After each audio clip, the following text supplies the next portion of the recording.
Hello, everybody. How are you? Can you hear me okay?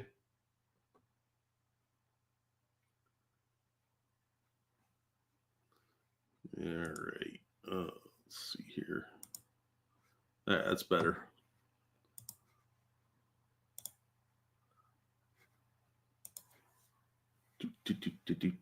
Buttons, buttons, buttons. Lots of buttons. Noises. Hey, JB. Hi, Mike. Hi, old guy. I saw Ada BC earlier. Hi, Greg. How you doing, Ada BC? Who else is in here? Oh, looks like everybody. Hi, Mr. X. Can't be on long due to work. Oh, that's understandable. I do enjoy buttons most of the time, but it wouldn't let me go live until I signed up for a free trial. So donation links, Streamlabs are in the description because Jesus, $45 for this shit every month. Hi, Simon. Hey, Best Remy. How's it going? How you guys doing today? Having a good day? How was your 4th? Mine was pretty boring. For the record, I was eating lemon pepper chicken with rice. It was delicious. True, Simon, true. Well, this is a pop culture stream, so we should cover some pop culture-y stuff. We'll be checking the Streamlabs and hopefully the CashApp, unless my phone dies, in between articles. I don't know how much battery I have left. Oh, 7%. That's good. That's good time. I lost my charger, too, so it's around somewhere. Hey, Quippers. How's it going, man? Long time no see. Been a few hours, at least. Xfinity hasn't dropped on me so far this morning, but holding my breath. Well, you just never know. Sometimes things just fall out of the sky. I blame Monkey most of the time. All right, let's jump right in. We've got some deaths to cover. The first one is the one that bothered me the most because I didn't know he was sick. And it's an end of an era for Marvel Comics. Jim Shooter died. Now, for those of you that don't know, if you read a Marvel Comics in the 80s up until about 1985 or 86, Jim Shooter was responsible for it. He really led the golden age of Marvel as far as I'm concerned. Oh, hey, Evolved. Just as I'm getting ready to sleep. So you don't need sleep? What you talk about, Wills? So Jim Shooter died. Marvel editor-in-chief wielded a strong hand, expanded Marvel's presence in the direct market. He quite literally began his career in the comics industry at age 14. He became a writer for Marvel Comics at age 14. And his comics hold up better now than modern comic writers by like 30-year-old losers. So he passed away on June 30th, 2025 of esophageal cancer. Shooter was born in Pittsburgh, PA in 1951 and by his own account decided to try his hand at writing comics at age 12 when he was hospitalized for a brief time. DC Comics were pristine and the Marvel Comics were ratty and dog-eared, Shooter said in Sean Howe's 2013 History of Marvel Comics, The Untold Story. And so I read a couple of DC and I read a couple of Marvels and I found out why everyone was reading Marvel. Because they were way, way better. Figuring he could write DC Comics stories, better DC Comics stories than the DC folks and wanting to help his cash-strapped family, Shooter started writing stories about the Legion of Superheroes and sent them to DC. In 1966, when Shooter was 14, DC editor Mort Weisinger bought some of the stories and commissioned him to write more. For the next 3 years, Shooter wrote stories that tried to bring a Marvel Comics sensibility to DC, creating characters such as the Karate Kid, the Fatal Five, and the Superman villain, the Parasite. In 1969, Shooter graduated from high school and got a scholarship to New York University. At the last minute, he got a job with Marvel Comics and dropped both his college plans and his DC gig. However, after a short time on the job, he realized he couldn't survive in New York on Marvel wages and left, returning to Pittsburgh, where he spent the next few years financing and working at different jobs, including managing a KFC. Then in 1974, some Legion fans interviewed him for their fanzine, and he caught the eye of Marvel assistant Duffy Voland, who invited him to come to the office to discuss a return to comics. That didn't pan out, but he returned to writing Legion stories for DC.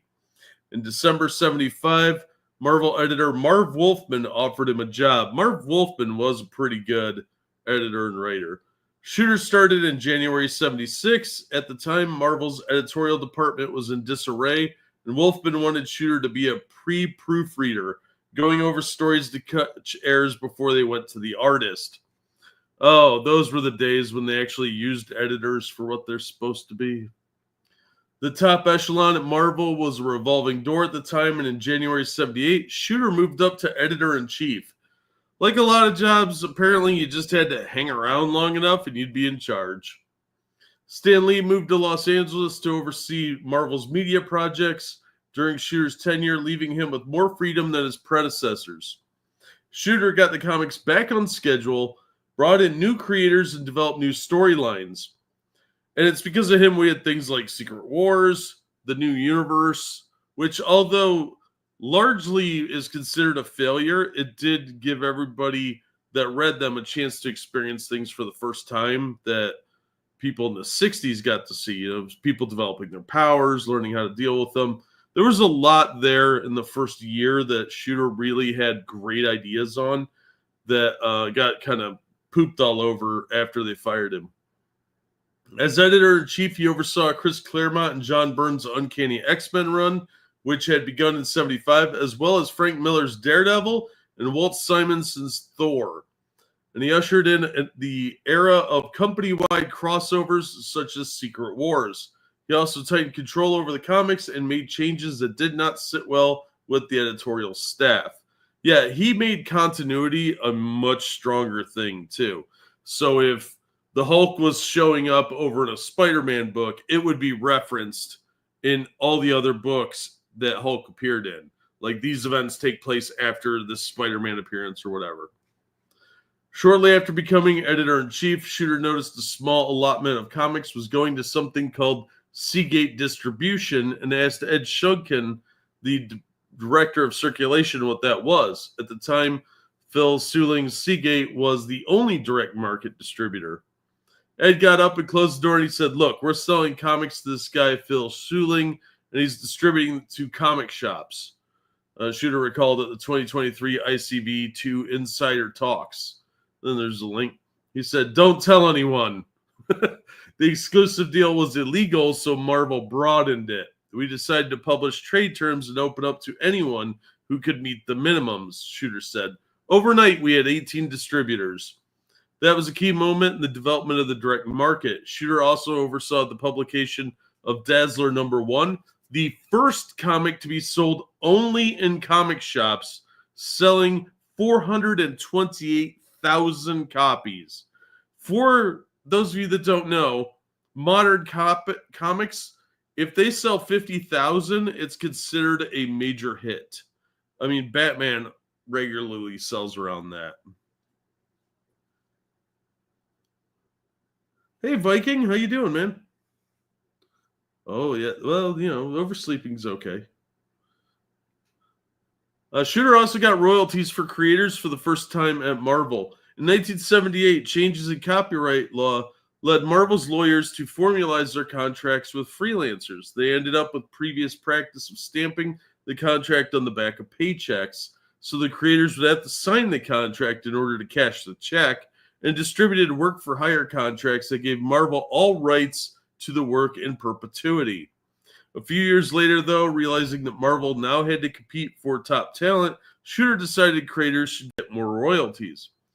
"I had to go to the board of directors for that," he said at the ICV2 talk.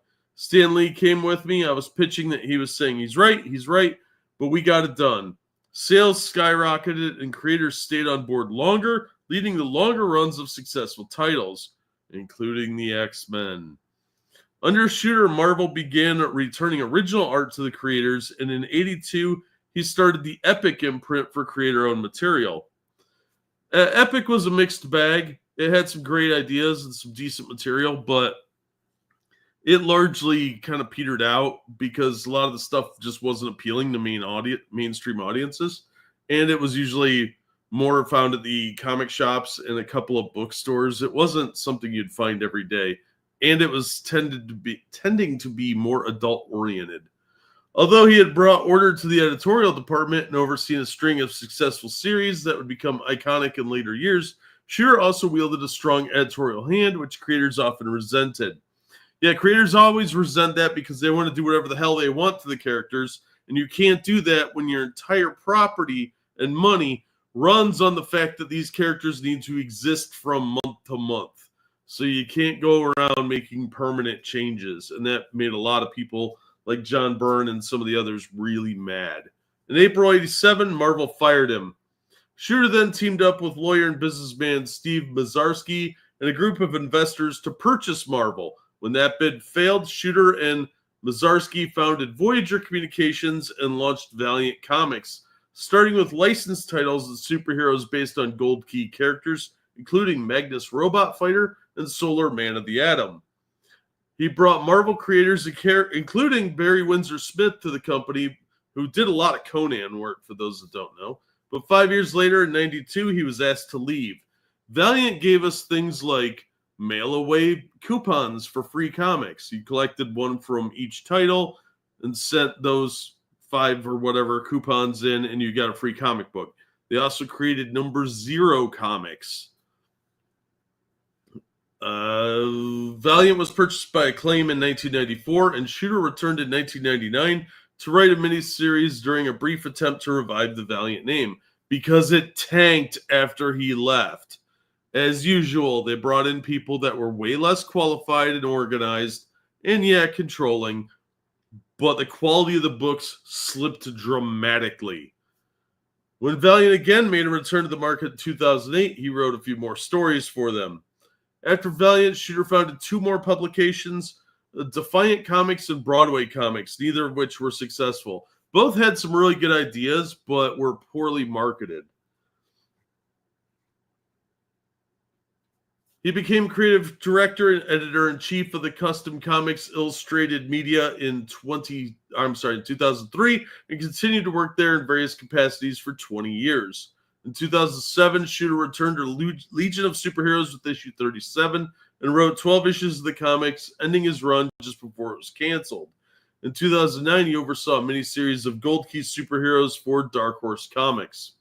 Eventually, Valiant lost the license to the Gold Key characters, and Dark Horse got them. I don't know who has them now. I think Dynamite had them for a little while.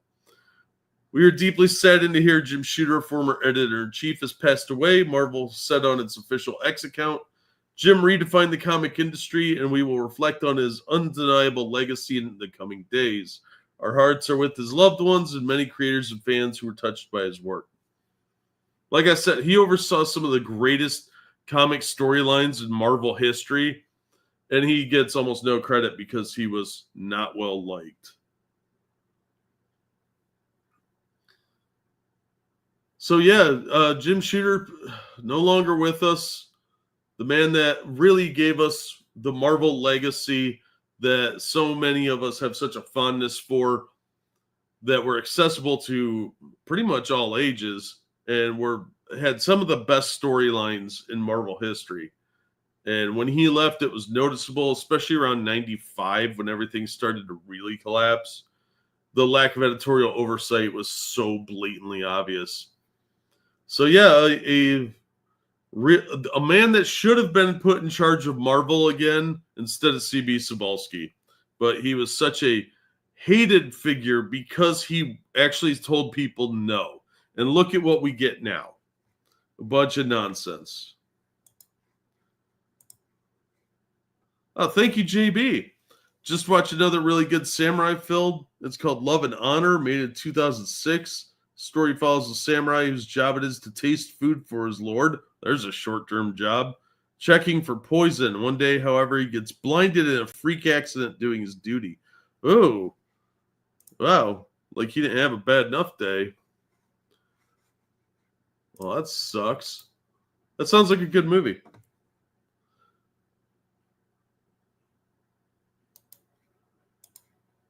So, yeah, Jim Shooter gave us a lot of really good comics over the years. And, yeah, it's really sad. This is a massive loss for the comic industry. But, you know, unfortunately, that's the way things are these days. All the greats are dying off, and we're left with these activist garbage people. But we have a couple more deaths we have to cover.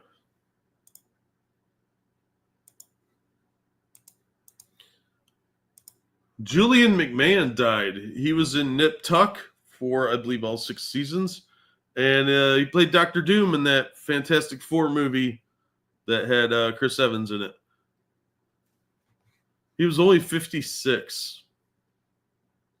Go away, Ad. McMahon, who's survived by his daughter Madison, was born in Sydney, Australia on July 27th, 1968. His father, Billy McMahon, was the Prime Minister of Australia from 71 to 72.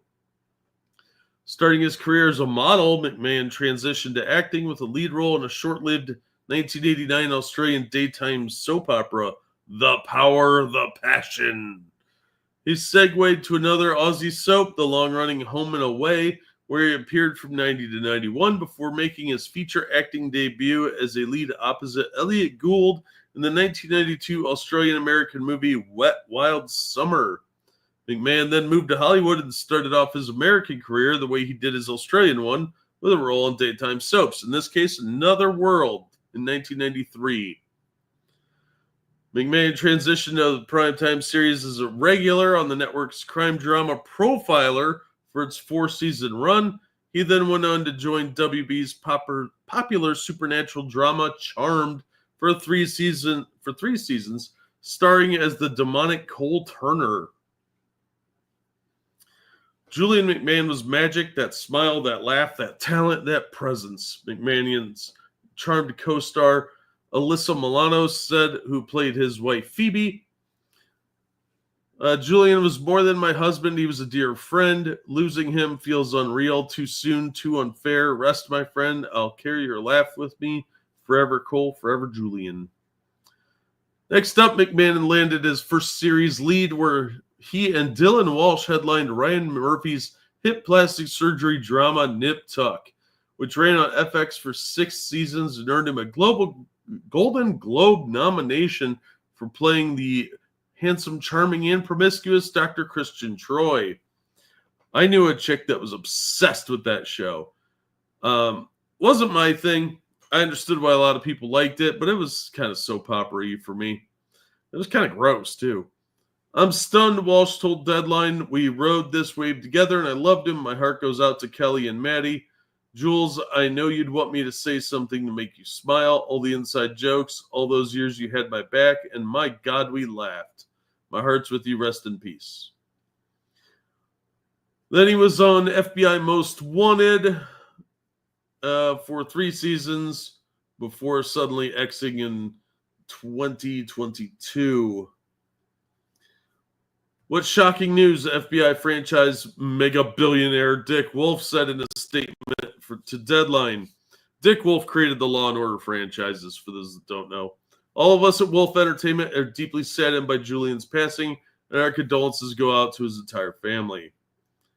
His TV resume, go away, pop-ups, also include a series regular stint on Hulu's Marvel's Runaways, and features he's best known for his starring roles Dr. Doom and Tim Story's 2 Fantastic Four movies, Fantastic Four and the 2007 sequel Rise of the Silver Surfer, which at least gave us a male Silver Surfer with better special effects than we're seeing in this new turd.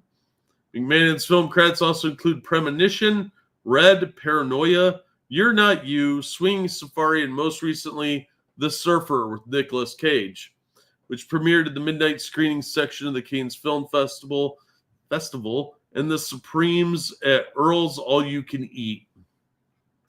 So he had a pretty active career, recognizable guy.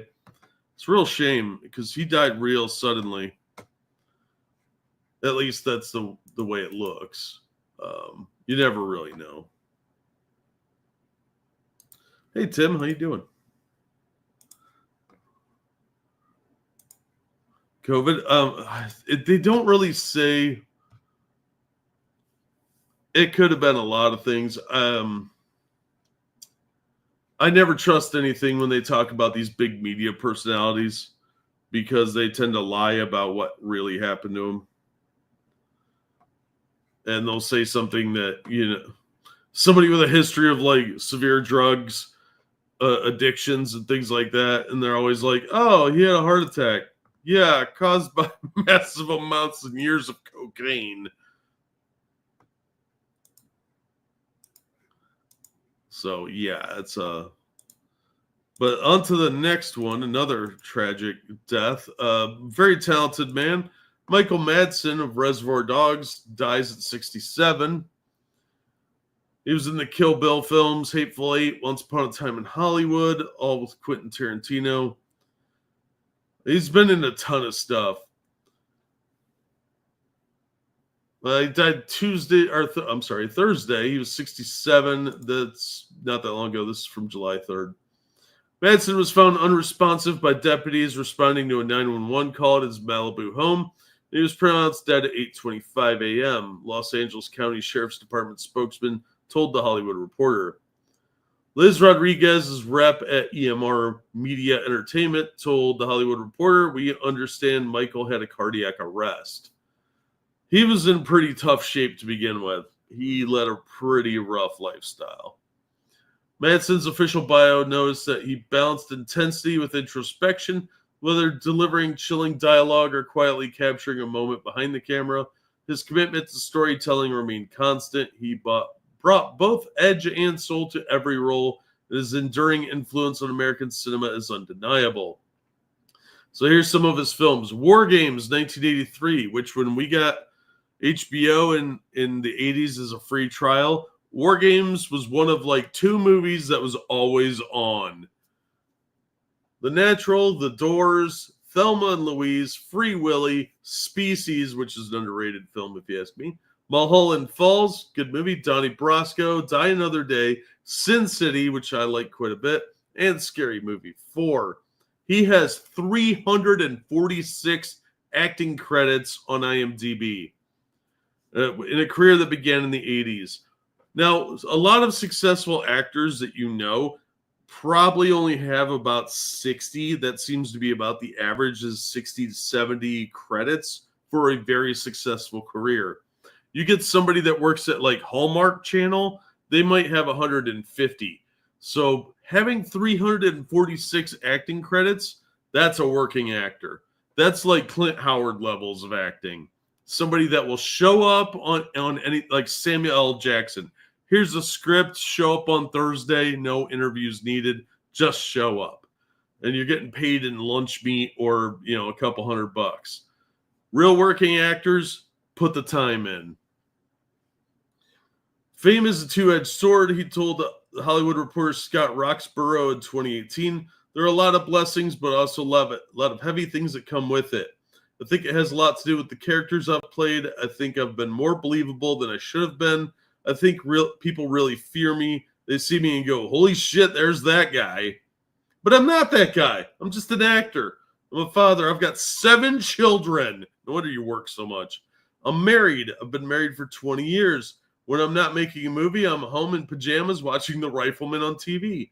Hopefully with my 12-year-old making me a cheeseburger. I sure as hell had my rambling, rabble-rousing days, but sooner or later, you've got to get over that and move on. He appeared in dozens of films in the past 5 years alone, many of which were forgettable. So what? He's still working. He's still, like, Bruce Willis's last dozen or so movies were pretty much straight to DVD. And he was suffering from aphasia, early stages at that point, where people are having to hold up cue cards for him. But he was still working. Even when he was suffering, he was working. So I never judge somebody by the fact that they did it some so-called forgettable movies, because they're still out there earning that paycheck. And a guy like Madison, his name still sells. Yes, Tim. He was in Reservoir Dogs.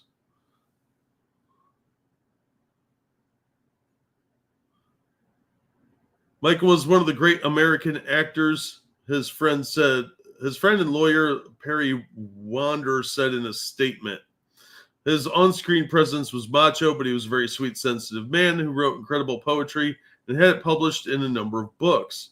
I didn't know that.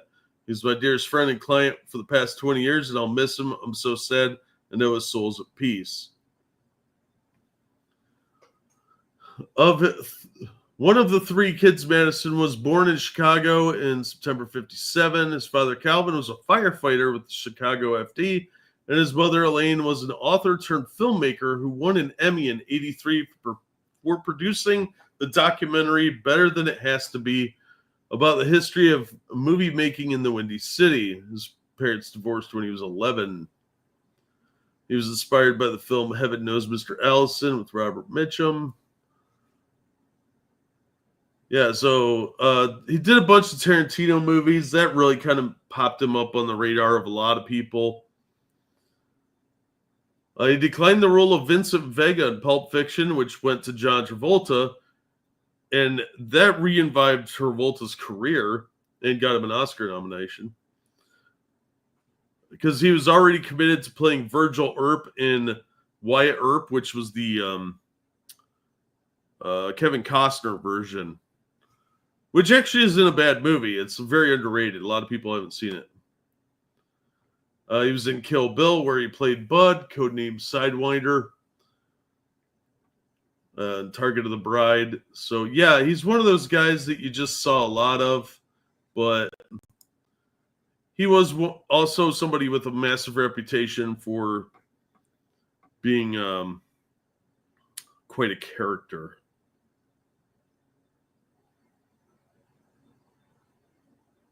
Yeah, he was in Donnie Brasco. He was in a ton of stuff.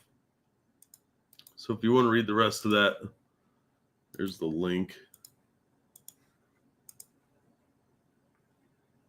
Oh, thank you, Sunshine Stream Enjoyer, for the generous donation. Appreciate that. Nice. Thank you. All right. Next up, I think that's the last. Oh, no, we got one more death to report, because bad things don't just come in threes. Todd Smith, longtime DC and Marvel artist, passes away at 72. Most of you are probably going to know him from Darkhawk if you're a big comics fan from the 90s. Longtime artist, perhaps best known for his runs on Omega Men, Vigilante, Peacemaker, and Darkhawk, passed away last month at the age of 72 following a long illness. Smith originally set out to become a musician, attending the Berklee School of Music after graduating high school in the early 70s. He was a rock and roll guitarist during the mid-70s in the Rhode Island area, but he soon discovered that the area wasn't exactly ideal for a freelance guitar player. So when he was 25, some friends of his sent him clippings from the Joe Kubert School of Cartoon and Graphic Art, which had only recently launched a year earlier. That's a terribly worded sentence. He attended the school for a year and a half and then moved over to a Dick Giordano, Frank McLaughlin workshop in Connecticut. He happened to catch the workshop during its 10-week section on inking, so Smith initially broke into comics doing inking work. Some would call that tracing. But inking is an incredibly important and underrated job. You see an inker's name, don't just dismiss them, because they can make the work better or much worse. Mike Grell infamously hated Vince Coletta inking his art, on Warlord especially, because Coletta was fast, but not always there to improve the art. He would just be there to get it done. And sometimes it really hurt Grell's art style, especially the early Warlord stuff, where Grell had that awesome, beautiful, clean style. And it was just destroyed by he notoriously hated Vince Colletta to the point where he drew a villain to look like Vince and ends up getting his hands cut off in the comic book in an issue of Warlord. It was impressive. He assisted both McLaughlin and Giordano, doing backgrounds for McLaughlin for a year or so, and did some assistant work for other artists like Gil Kane and Mike DiCarlo. It was while he was assisting DiCarlo that he got his first official comics credit on DC Comics Presents Annual 2, which introduced Superwoman. I have that issue, and as I recall, it's pretty good. This costume was actually kind of cool because it looked more like a more modern comic. There's no yellow here, by the way. That's just an inking error, or a printing error. It's actually like red and blue.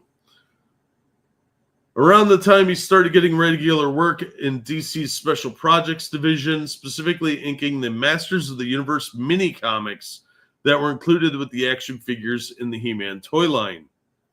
Which I loved these little comics because as a comic nerd, when I got my new He-Man action figures, the first thing I would do once the figure was out of the package is read the comic.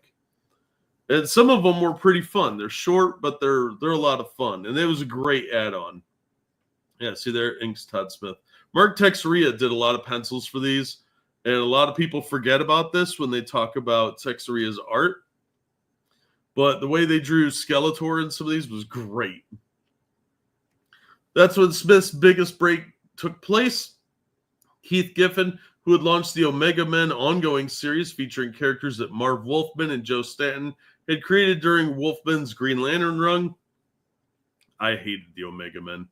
With writer Roger Slifer and inker Mike DiCarlo, could no longer keep up with both Omega Men and Legion of Superheroes and decided to drop Omega Men. Giordano recommended Smith, and Smith joined the book with 1983's Omega Men number 7. That's a cool cover.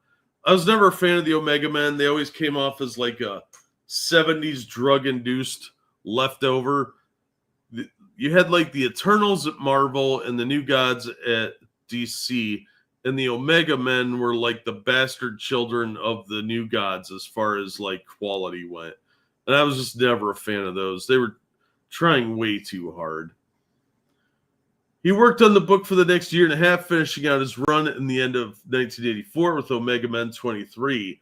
He did some fill-in for DC for the next couple of months before joining Vigilante as the book transitioned from being written by original writer Marv Wolfman to the new writer Paul Kupperberg. Which I remember this series being okay, but you can't have characters like Vigilante in the DC universe very easily. They should be kind of in their own thing. Same with Wild Dog and Silencer. They work better as not being in the realm of superheroes because they'd get caught really fast. During his run on Vigilante, the DC Universe version of Peacemaker was introduced by Kupperberg, and Smith drew the Peacemaker miniseries that spun out of Vigilante, the first Peacemaker series. I never really liked Peacemaker either, for that matter. I read a lot of them, but it just wasn't my thing. In 1988, Smith followed his old boss, Gil Kane, as the artist on Green Lantern, lead featured in Action Comics Weekly. I liked when Action Comics went weekly because they had a whole bunch of comic stories in one book. And a lot of the Superman stuff around that time was great. And you got to see a lot of the other characters then without having to buy the regular book. Green Lantern Corps had been canceled, so the Green Lantern would become a main feature in the short-lived weekly anthology series. Yeah, for those of you that don't know, Action Comics Weekly was just regular Action Comics. They just made it a weekly format, and you had like 3 or 4 stories in there. It was a Superman story usually, and then a couple other people. But Green Lantern was a big one for a little bit, and Wild Dog was in there. And I want to say like Titans showed up once or twice. In 89, Smith moved over to Marvel, doing a few fill-in projects, and then again getting work in the Punisher office in 1990, including a brief stint on Punisher War Journal with writer Carl Potts. I have most of the War Journal stuff. I've been meaning to get to it at some point because I really liked it back then, but I haven't read it since the 90s. This was a period where Marvel was trying to put out a lot of original graphic novels featuring its major characters, the Tom DeFalco initiative, that Smith worked with writer Gregory Wright on Punisher No Escape, where Punisher teams up with U.S. Agent, who was fairly new at the time. That's John Walker, who was the replacement Captain America, went psycho, and then got fired and became U.S. Agent, taking the costume that Steve Rogers was wearing for a while.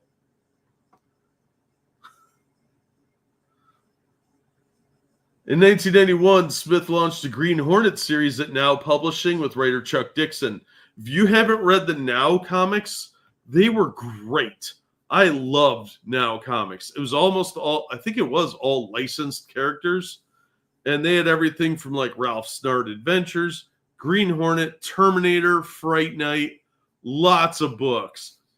And they had some great stuff. They were cutting edge, but they were a little more expensive because they were licensed. But thankfully, the local place that I bought comics at carried almost the entire line. And they had real Ghostbusters and some kids' books like Slimer and a couple others I can't think of off the top of my head. And they had some movie ones too. They did the comic adaptation of Universal Soldier and Free Jack.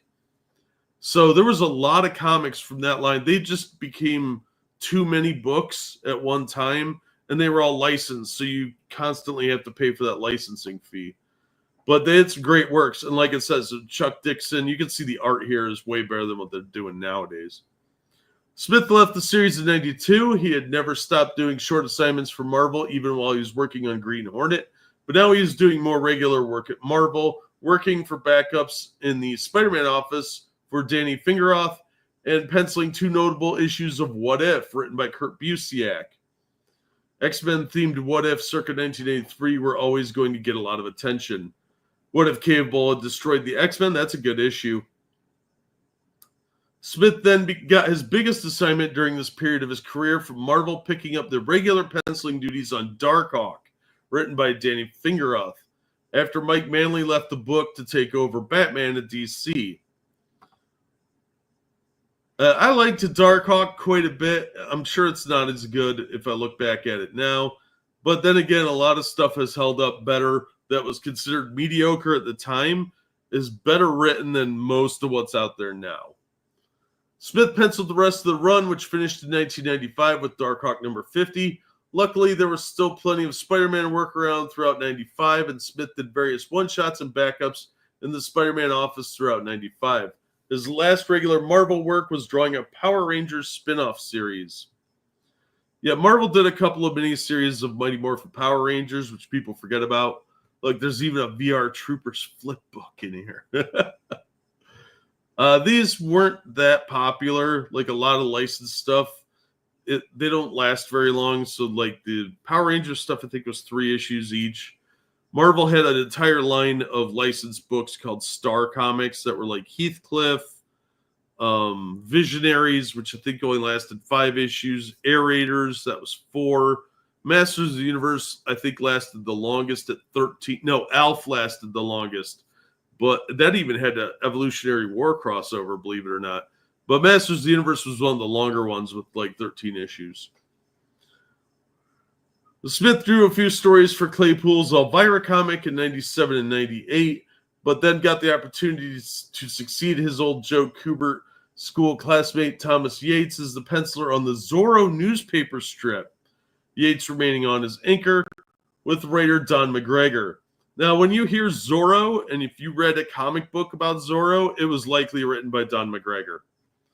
I wish they would reprint these newspaper strips. I don't think they ever have. But those were great. Only got to read a handful of them over the years, mostly online. But Don McGregor is a great Zorro writer.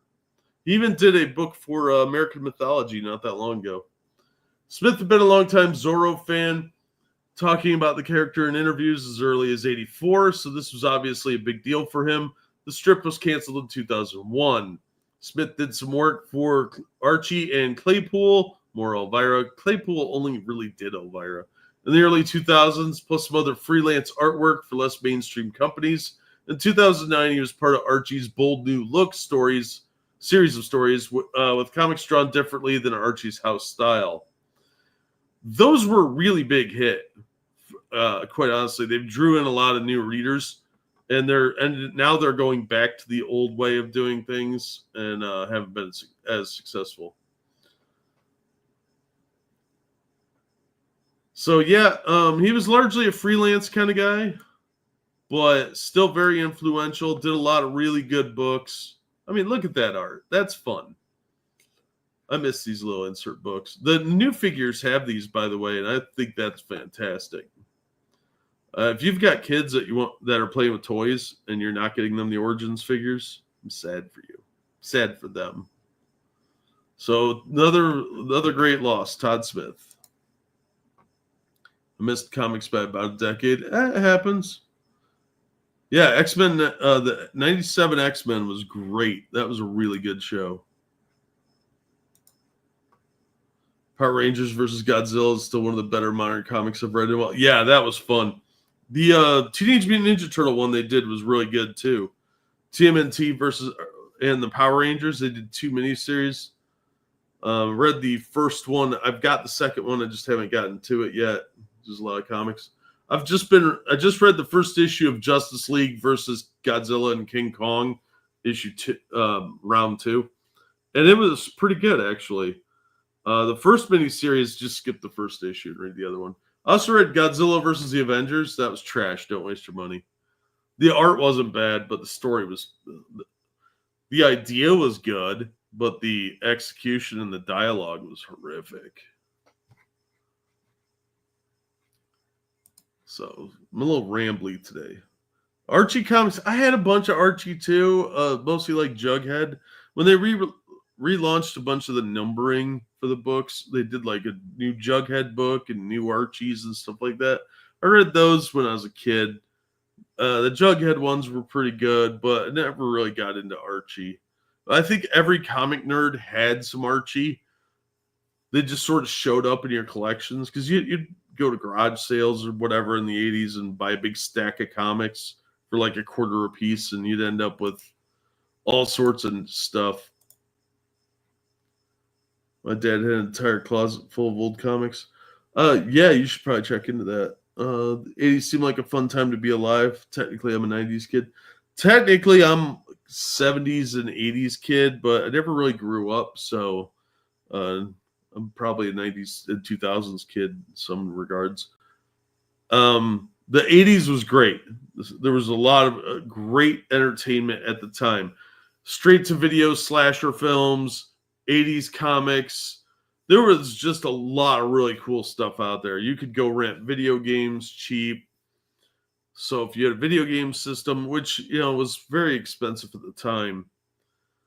But yeah, we had like the, Nintendo and the Atari 2600. Later on, you had like Sega and PlayStation come around. I got a PlayStation when I was in college, shortly after it came out. Around the time they dropped it to, I think it was $200 when I bought my first one. And that one died, and I got another one for $100.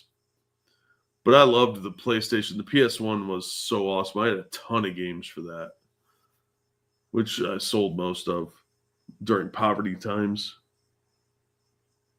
It's way too many gingers for Melly. 97 X-Men was not great. It was on par with Ironheart. No, the original cartoon from the 90s, you didn't like that? Not the new series. The original one from the 90s. It was like, I think it was 96. It was really good. Xbox is shitting the bed hard now. PlayStation still kills it. When Xbox came out, a buddy of mine got it, and it was like 10 pounds. It was like, man, I could kill myself with this. I'll trip and it'll fall on my face or something. I don't need that kind of pressure. The 360 I liked a lot, but they've been really shit in the bed.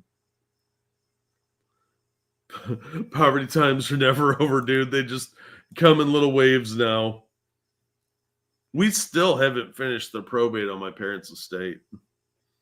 So that's pissing me off.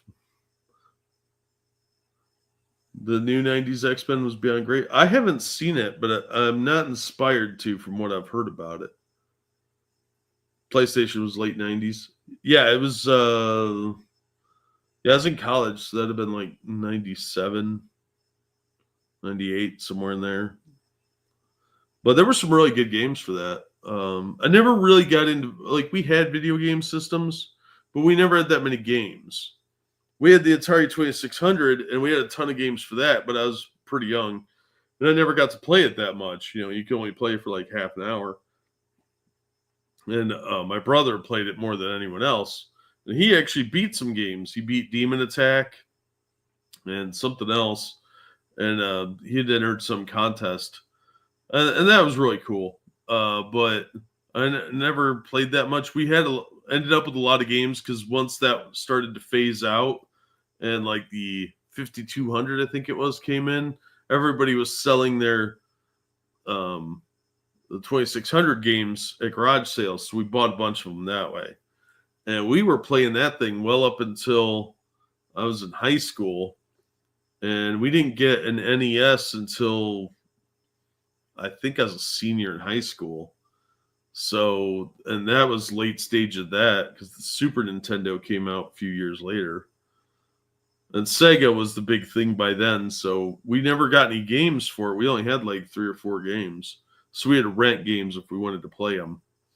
I had like Russian Attack and Duck Hunt with Super Mario Brothers, I think was about all we had.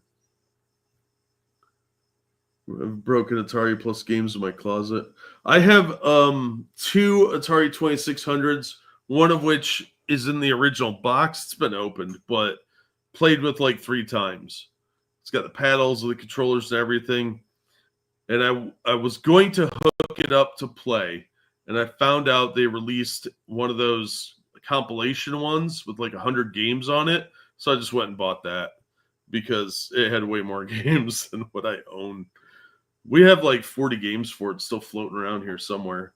But yeah, I have at least one functional 2600. I haven't hooked it up in years, but the other one I think still works.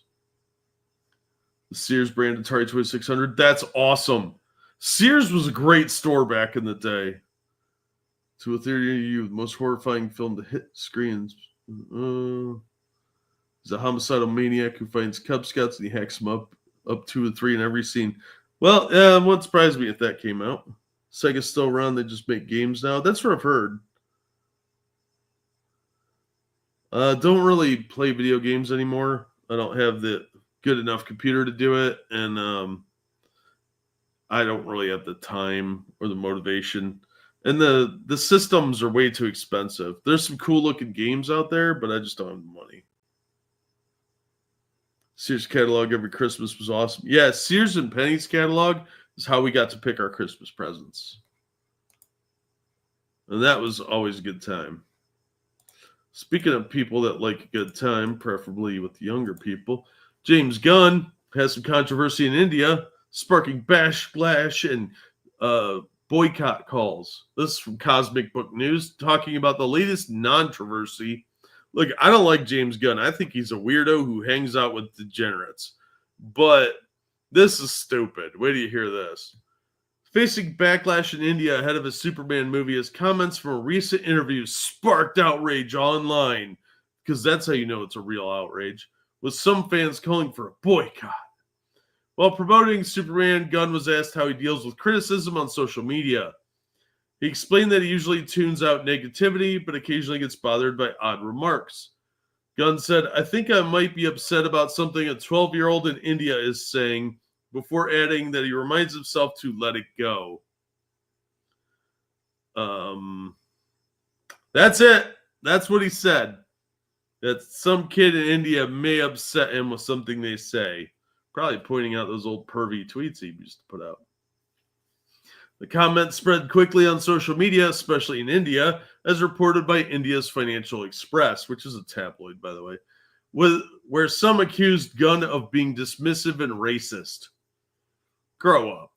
Critics said his remarks stereotyped Indians and minimized international fans. Like you idiots have money to go see Superman in the theater. Shut up. Supporters of a boycott are now trending hashtags against Gunn and Superman on X. Don't care. We'll get to why I'm not that excited to see the movie in a couple of articles. An article or two. I think it's the next one, actually.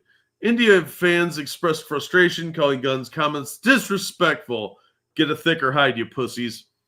Some argued that the remark reinforces negative stereotypes. He didn't call you tech support, while others said it was an unnecessary jab at Snyderverse fans, who make up a significant part of DC's audience in India. Just going to let that thought alone. As pointed out by Financial Express, one person wrote, "People from India who are defending James Gunn. This is casual racism. What he did was wrong. He should apologize, or we're boycotting Superman and the DCU to get all together." Right. Yeah. Others defending Gunn, saying he was making a broader point about ignoring online hate. And then India was mentioned because Snyder fans are vocal in that region. Now, I think he just threw out a random country and was making an example that it's somebody from far away that he doesn't know and will never meet, giving him a hard time, so he's just ignoring them. This is fucking dumb. But he has in the past said he took inspiration from Bollywood movies because they're action-packed and fun and have musical numbers. He also said he wants Indian superheroes and filmmakers to join the DC universe.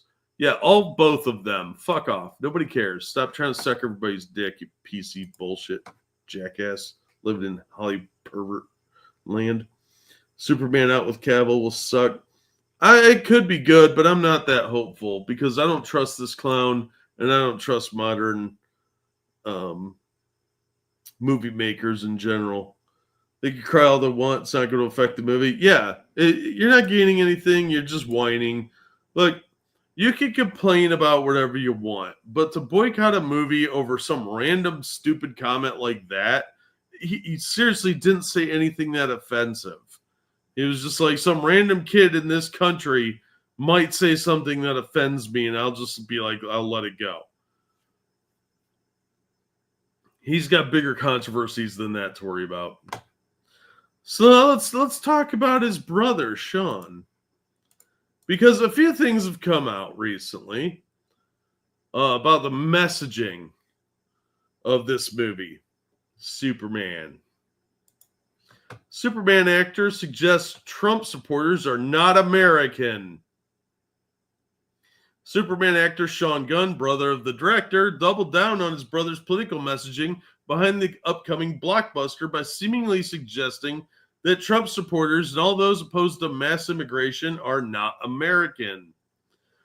Apparently, James Gunn came out in a very recent interview and said that it's a story about an immigrant who came here, and it's going to play up the illegal immigration stuff. So that's going to be kind of a theme in the movie, apparently. So now his brother is out there saying that if you're opposed to this messaging, you're not American. In a recent interview with the Sunday Times, Gunn stressed that the film will be political and suggested that those who take issue with it should not buy a ticket. Done, buddy. I'm not going to go see your stupid movie. How's that? Superman is the story of America, he said, an immigrant that came from other places and populated the country. But for me, it's mostly a story that says basic human kindness is a value and is something we have lost. On the surface, that's not a bad sentence, but he's not talking about legal immigration. He's talking about mass immigration. And considering the stuff he said in the past, he can go fuck himself. We don't need an origin story on Superman. Gunn has spent the film's promotional period seemingly arguing that the fictional character story should be adopted as political policy in the United States. When he asked how the movie, which is set to serve as a reboot for the DC universe, will play in a gridlocked country, the director acknowledged there is a contrast. Yes, it plays differently. He said it's about human kindness, and obviously there will be jerks out there who are just not kind and will take it as offensive. just because it is about kindness, but screw them. There's a difference between being kind and being a sucker. After his not-so-subtle jab at President Trump and his supporters generated outrage online, Gunn stood by his comments while speaking with Variety magazine on Monday. "I'm not here to judge people," he said at Monday night's Superman premiere at Hollywood TCL Chinese Theater. "I think this is a movie about kindness, and I think that's something everyone can relate to." The director's brothers, Sean, who plays Maxwell Lord in the film, took a step further by suggesting that those who object to the politicization of the superhero flick are not American. See, if you're not a communist sympathizer, then you're not American.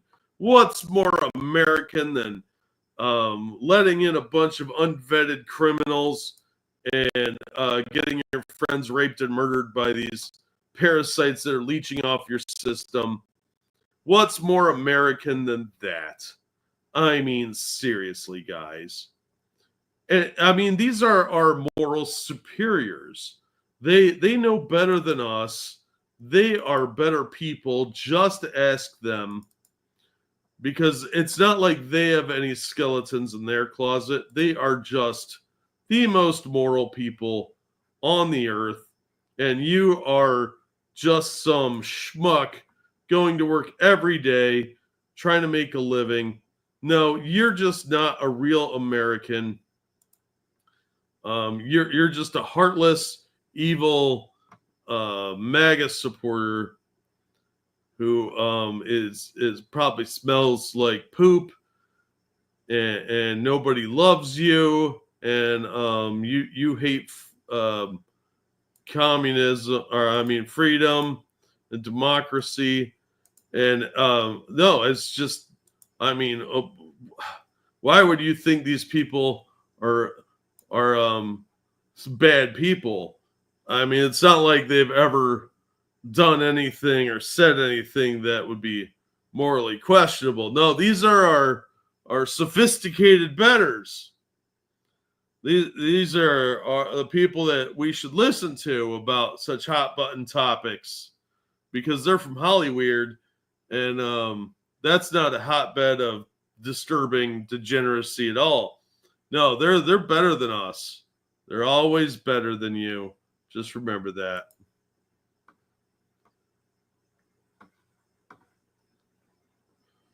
Are the Gunn brothers trying to kick everyone out of watching Superman because I'm very close to not watching it? I was perfectly willing to see this film until I saw that article. And if they don't want me to watch it because they don't like my politics for some fucking stupid ass reason, fine. I don't need to see your stupid movie. I don't have to pay to see your stupid movie, rather. You know why? Because I have friends that have streaming services, and I'll just wait for that, and I'll go see it then. You don't need to sail the high seas to watch the movie. It'll be on streaming soon enough. And you're already paying for that, so fuck them. Fuck these clowns. I don't like being lectured by these weirdos in Hollywood that say the most degenerate shit on the planet and then want to judge me. No, fuck you. It's bad enough Superman doesn't say truth, justice, and the American way anymore, because you're not allowed to be a patriot. You're not allowed to have pride in your country. You just have to accept whatever disgusting shit they want to say. On to some happier news, though. We don't have enough money or live in white safe areas where we can complain. Yeah, he lives in an area because he's a multimillionaire. I'm sure his brother's pretty well off too, that they don't have to live anywhere near the people they advocate bringing in. So they're not subject to all these criminals coming in or the people that you have to compete with jobs for, because if you work at like even a moderately skilled job, like if you're a roofer or even a plumber, good luck finding someone that speaks English anymore, because they're going to hire the cheapest person possible, and you have to compete with that. You have to compete with all these guys working in construction that probably don't know what they're doing. And you have to compete with that shit for lower wages. If you can get a job, your wages are about a third of what they probably should be. And that's not reasonable. It's not even about fairness. It's about the fact these people aren't supposed to be here. So they get to jump the line in multiple ways and then get a bunch of your free tax dollars. Fuck that. Bad enough you're working for lower wages if you can find a job. But then you're taxed, and that tax money goes to these parasites. Fuck that shit. Anyway, I'm not going to make that too political at this point, more than I already just did, because I'm not in the mood for it. Thank you, JB. The animated grave of the Fireflies director stated that his film was not political. This is sort of a lie. He just didn't want politicians using this film to push as propaganda. Yeah, look, I've never seen Grave of the Fireflies, but yeah, there's a lot of movies that you can make a political movie, but don't expect everyone to come see your film. And especially if you're saying if you don't accept the premise of it, you're not American. Most people in creative fields are liberals. That's kind of baked into the cake. But subtlety goes a lot further than saying you're not welcome if you don't agree with us. You're not going to make any money that way. People are sick of that shit. Look at all the movies that are tanking these days. Even if they're good movies, we're so used to the companies churning out trash. Look at the Marvel movies alone, and they've been bad since Captain Marvel. They've been churning out mostly dog shit. Ironheart. Oh dear God! I saw one episode at my buddy's house, and he's like, "What do you think of this series?" It's like, "This is the dumbest thing I have seen in years." He's like, "I thought it was pretty good." What the part about the black girl starts a fight in a White Castle? If it was a Waffle House or a Popeyes, you'd call that racist. And her first thought when she escapes the fight is to break into a car and to steal it? Are you kidding me? How is that not racist? And then I realized that I'm talking to a leftist, and that's kind of their thing. They've taken the soul out of art. Yeah, it's not art anymore. It's propaganda. Oh, the firebombings of Japan during World War II. Oh, that's interesting.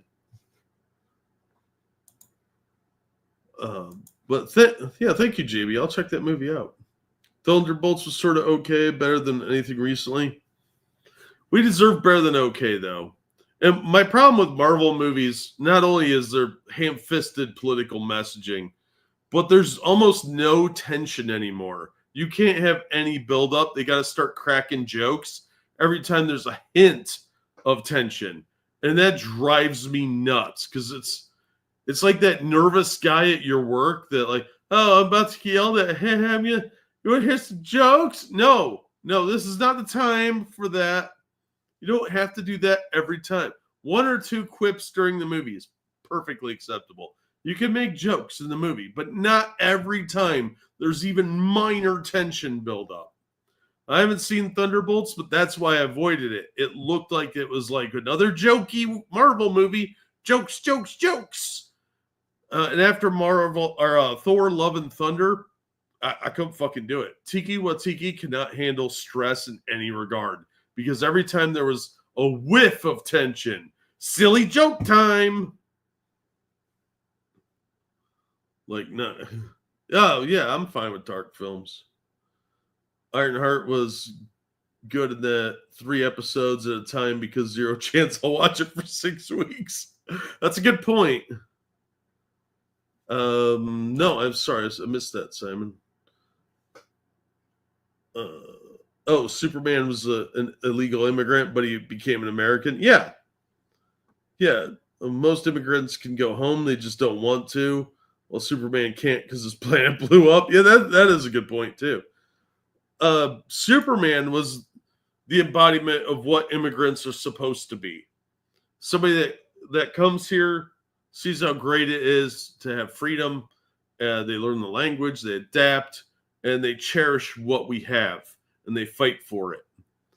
Because if you can find a better country to live in, go live there and stop bitching about America. I'm tired of hearing it. If you don't like it here, go. Fucking leave. You can't say half the stuff you say online or in person in those countries because it's illegal. And you can't do a lot of the stuff you do here. You want to be gay in anywhere in the Middle East? Good luck. You should probably have your next of kin notification somewhere around. Last movie I went to see was 1916. It was only because it long take shots. Oh, I heard that was a pretty good movie, but I mean, I have to be in the mood for a war film because those are hard for me. Retired Tart. Thank you, Black Girl Magic. Yeah, you're not wrong. She's like the sainted. It's not even just magic, it's almost a savior complex. Like they took it beyond. It's like it started as Mary Sue, became Black Girl Magic, and now it's Black Savior Syndrome. Because everything she does is justified, is moral and correct, and she can't fail at anything. It looks like she might fail, but somehow she managed to hide in a kitchen at a diner. I don't know how, but whatever. Oh yeah, JB, the couple that rode across the Middle East and got killed in Afghanistan, I think it was. Yeah. Oh, we want to prove everybody's great. No, some people have bad intentions. And you're opening yourself up to danger. A lot of people these days have no sense of danger. They do not recognize dangerous situations. I got a couple friends like that. They will walk into the sketchiest hood ever and be like, do.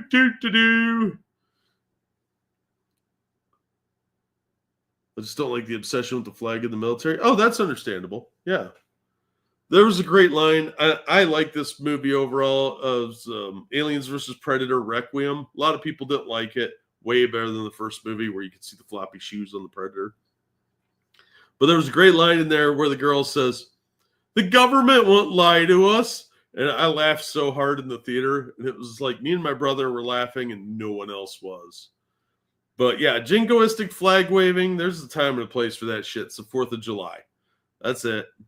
You shouldn't idolize people because they're people and they make mistakes.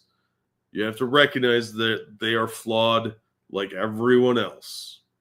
So this worship of people as if they're centurions in the Roman army is a bit much for me. They're just people doing a job. Yeah, granted, it's a more dangerous job than what I do, but that doesn't mean I'm going to be like, oh my God, you're the greatest ever. It's like the guys at Black Rifle Coffee hide behind their service all the time. Whenever they get criticized, they're always like, we're a veteran-owned company. Like that means anything for you being a douchebag. If you go back and read their interviews because of somebody asked them about Kyle Rittenhouse and they were very waffling about it. And they got criticized for it. And they're like, you're attacking me because I'm a Jewish veteran. No, they're attacking you because you're being a hypocrite and an asshole. But they didn't want to risk a deal they were working on. Yeah, whatever. Anyway.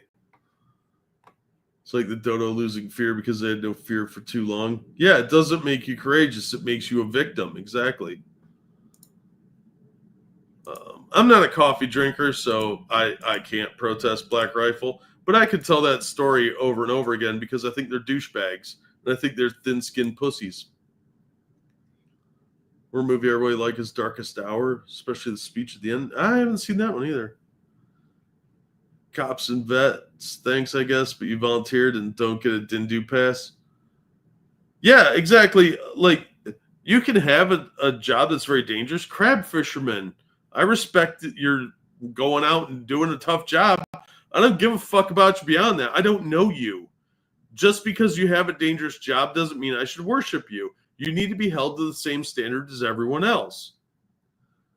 And in a lot of cases, if you're given governmental power to kill me, I think you should be held to a higher standard. So yeah, I don't blindly follow groups or admire groups of people, and that makes you a sheep. Hey, Twisted, what's up, man? Long time no see. Great trilogy of war films is The Human Condition. Only downside is the entire trilogy runs 9.5 hours. Oh, I have a lot of shark movies to watch, so I'm not going to watch that anytime soon.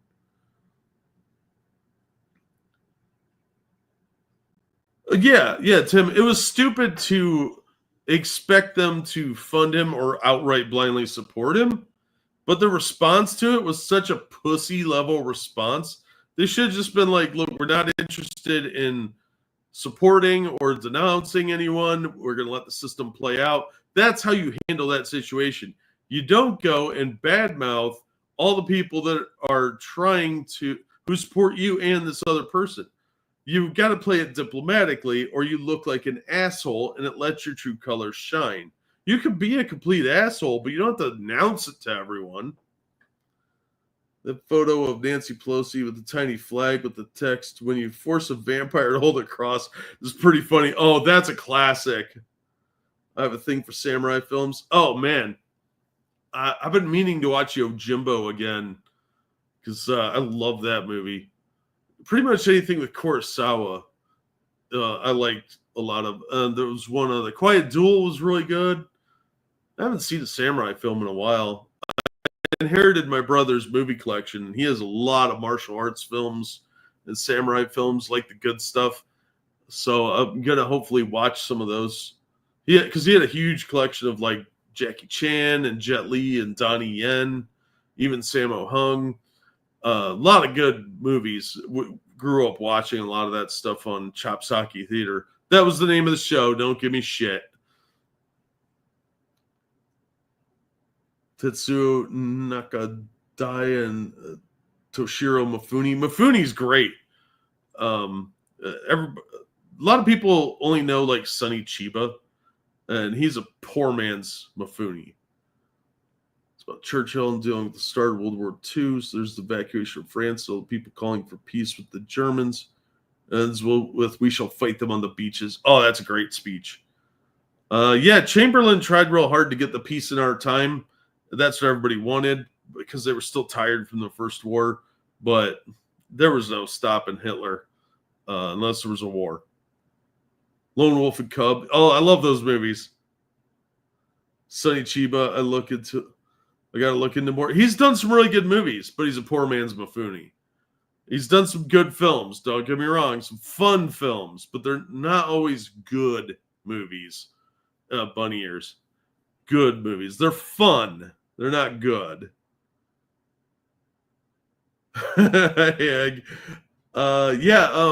Hopefully Monkey will be back up and around today, so we'll do the other stream. I'm going to try and do streams like this once a week where I can focus on the pop culture stuff. You watch Jackie Chan Adventures, the cartoon? I vaguely remember seeing like one episode of it, and it looked like a knockoff of Chuck Norris's Karate Commandos, which was way more fun and goofy. Fun is fun. That's true. I have really low movie standards, so it's pretty easy to entertain me. And if I hate your movie, it's probably pretty terrible. You know, Chiba's kid was Zorro in the live One Piece. I'm not a One Piece fan. Sorry, I don't know anything about that. But yeah, I like old martial arts films, low budget B horror and sci-fi, and yeah, it doesn't take much to make me happy. I'm gonna watch Sharkula after this live stream. Let's see what here. Let me list you off a couple of movies I watched recently. I watched Drive-In Massacre, The Devil's Hand, Shark Exorcist 2, Werewolf in a Girl's Dormitory, Sleepy Hollow High, Catnado, Raiders of the Lost Shark, and The Hollow. Snow Shark, Ancient Snow Beast I watched last week, and Sharkenstein I watched a couple weeks ago. So I got those recorded for the movie channel, and I've got a couple more that I've got to watch. Sharkula is on deck, and so is Haunts. Raiders of the Lost Shark, yeah. There's also Noah's Shark, which I probably won't get to until Shark Week next year. It depends. I got a bunch of shark movies that I bought as a big bundle at like Two-Headed Shark Attack, Three-Headed Shark Attack. There was Crocosaurus, Mega Shark, Black Demon. There's a bunch of those. I'm hoping to get a copy of RoboGator, but that one turned out to be kind of hard to find cheap. Kung Pao was fun. Yeah, it should have had a sequel. All right, let's get back to. It's already an hour in. I'm on like the fourth article. Bleeding Fool is reporting. A star of It's Always Sunny in Philadelphia is changing his name. In a move that blends personal branding with practical necessity, star and co-creator Rob McElhenney has officially changed his name to Rob Mack. The decision, confirmed by Rob himself, marks a significant shift for the actor, writer, and entrepreneur, whose surname has been a long source of confusion in comedy. His last name has famously stumped fans and media alike, despite Ryan Reynolds' musical pronunciation tutorial, cited a global business expansion for the primary reason. As his company, More Better Industries, continues to invest internationally, including ventures in Colombia and Mexico, probably not the drug trade, you guys. He found that McElhenney, or whatever, was often mispronounced and misunderstood, so he's going by Rob Mack. It's also an homage to the show It's Always Sunny in Philadelphia, where they call him Mac, but his real name is Ronald McDonald. So, I love that show. If you haven't watched It's Always Sunny in Philadelphia, that is a stellar program, especially the first 12 seasons. And there's a couple of misses after that. I haven't seen the last 2 seasons, but I've watched 16 seasons of it, and the first 12 are solid. And they even have an homage episode where they recycle storylines, and it's called The Gang Recycles Their Trash. Such a great show. But he is shortening his name for convenience. I thought that was funny. There's a couple of episodes of that show, like South Park, that are very difficult to find because they were banned for a really long time because people are a bunch of hypersensitive pussies.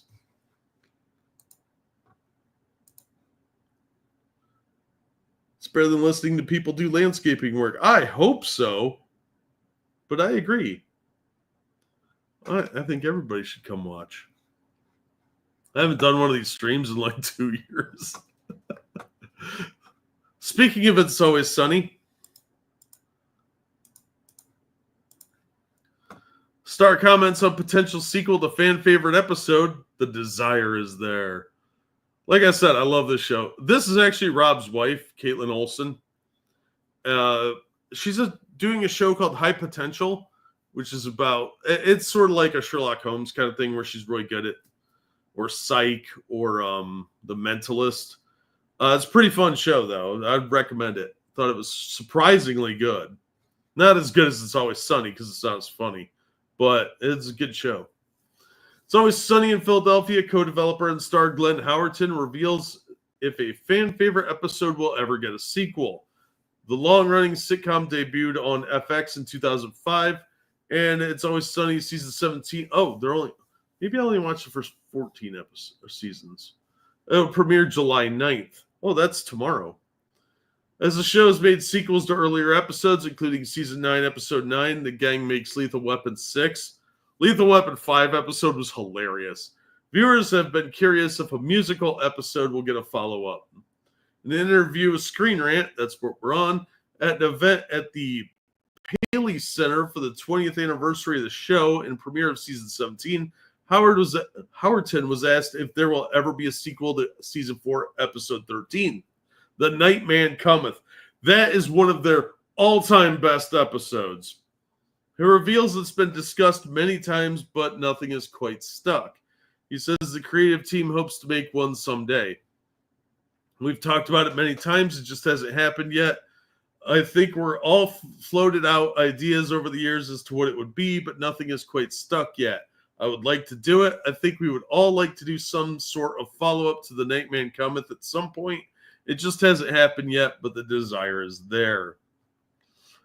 This is from the episode, and if this doesn't get you interested in watching it, nothing I say probably will. It is just such a funny episode and very offensive. The Nightman Cometh is one of the best episodes, so I'm glad somebody agrees with me. The premise is that Charlie Day writes a musical and the gang is immediately suspicious of, as they don't understand why anyone would do such a thing. At the end of the episode, oh, no, that's spoilers. I recommend, if you don't watch anything else, watch It's Always Sunny, because it's great. Dayman, fighter of the Nightman. Yeah, I love that one. Trailer Park Boys is good through season 7. I haven't seen that show. I've seen like 2 episodes, and I was like half awake. And I think I got it confused with Letterkenny. Letterkenny's really good. And that show Shoresy, which I don't know if they ever did a season 2 of, but that show was great on season 1. That's one I would definitely get on DVD. But Trailer Park Boys, I've heard good things about.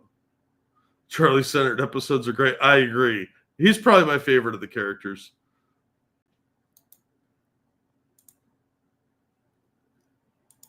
$6 a.m.? What? It's almost like 10 here.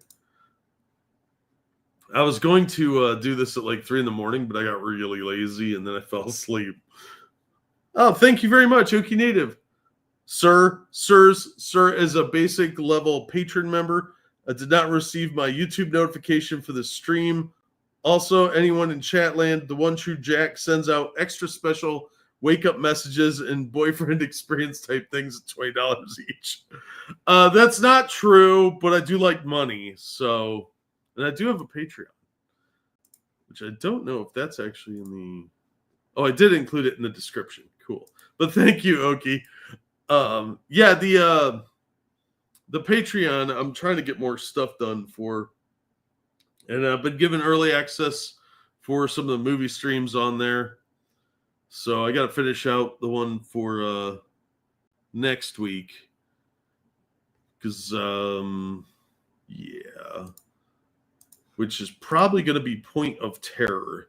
If you haven't seen that movie, it's a vanity project from the 70s, which I'm going to make you watch a review and find out what I thought. Last episode of TPB, if you're planning on watching the animated series. I'm an obsessive where I will watch the entire series before the animated series. All Streamlabs are appreciated, Oki. If you have to ask what the Galactus experience is, you can't afford it. I'll eat your world. Now, I find it like I was watching these like documentaries about different lolcows, basically, and like Nick Rekieta, who's becoming like a huge lolcow for some reason. I think that dude's messed up. Seriously, like I tried watching one of his streams recently, and he just had no interest in the topic. It was on the Karen Reed trial, and he clearly didn't care about the topic, and he's meandering off into other categories, and he looked like he was fucking wasted.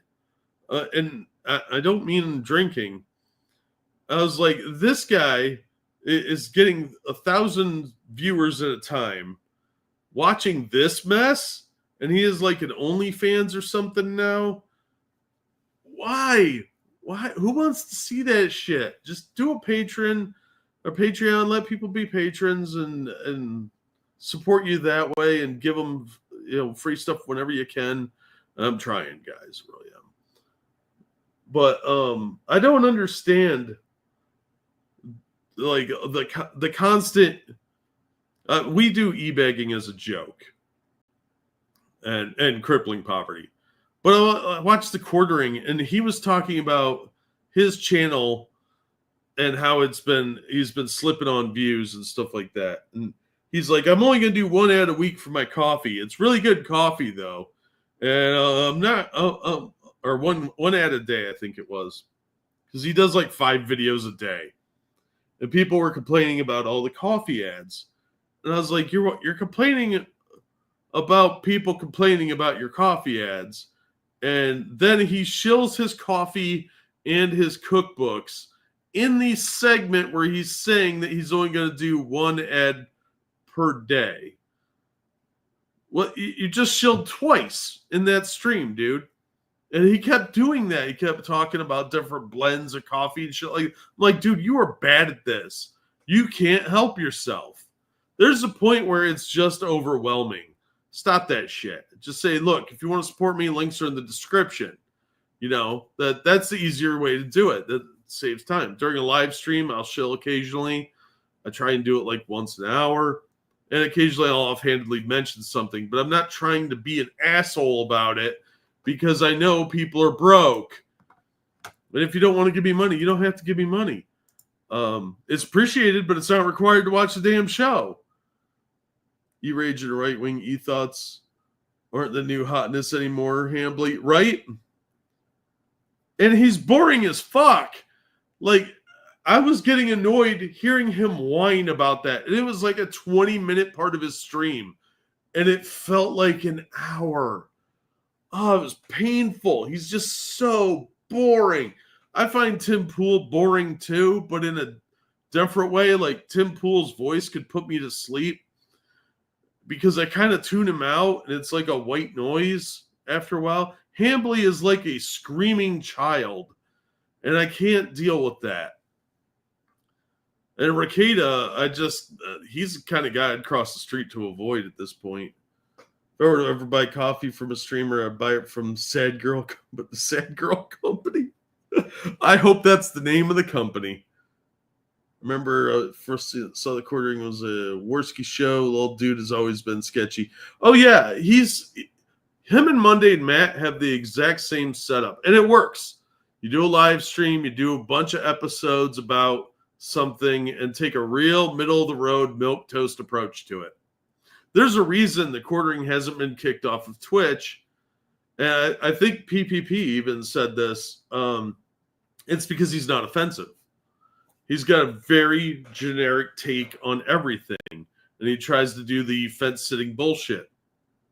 Whereas most people in his so-called right-wing sphere, which I wouldn't put quartering in, have been booted off Twitch because their opinion is not the one of the CEO.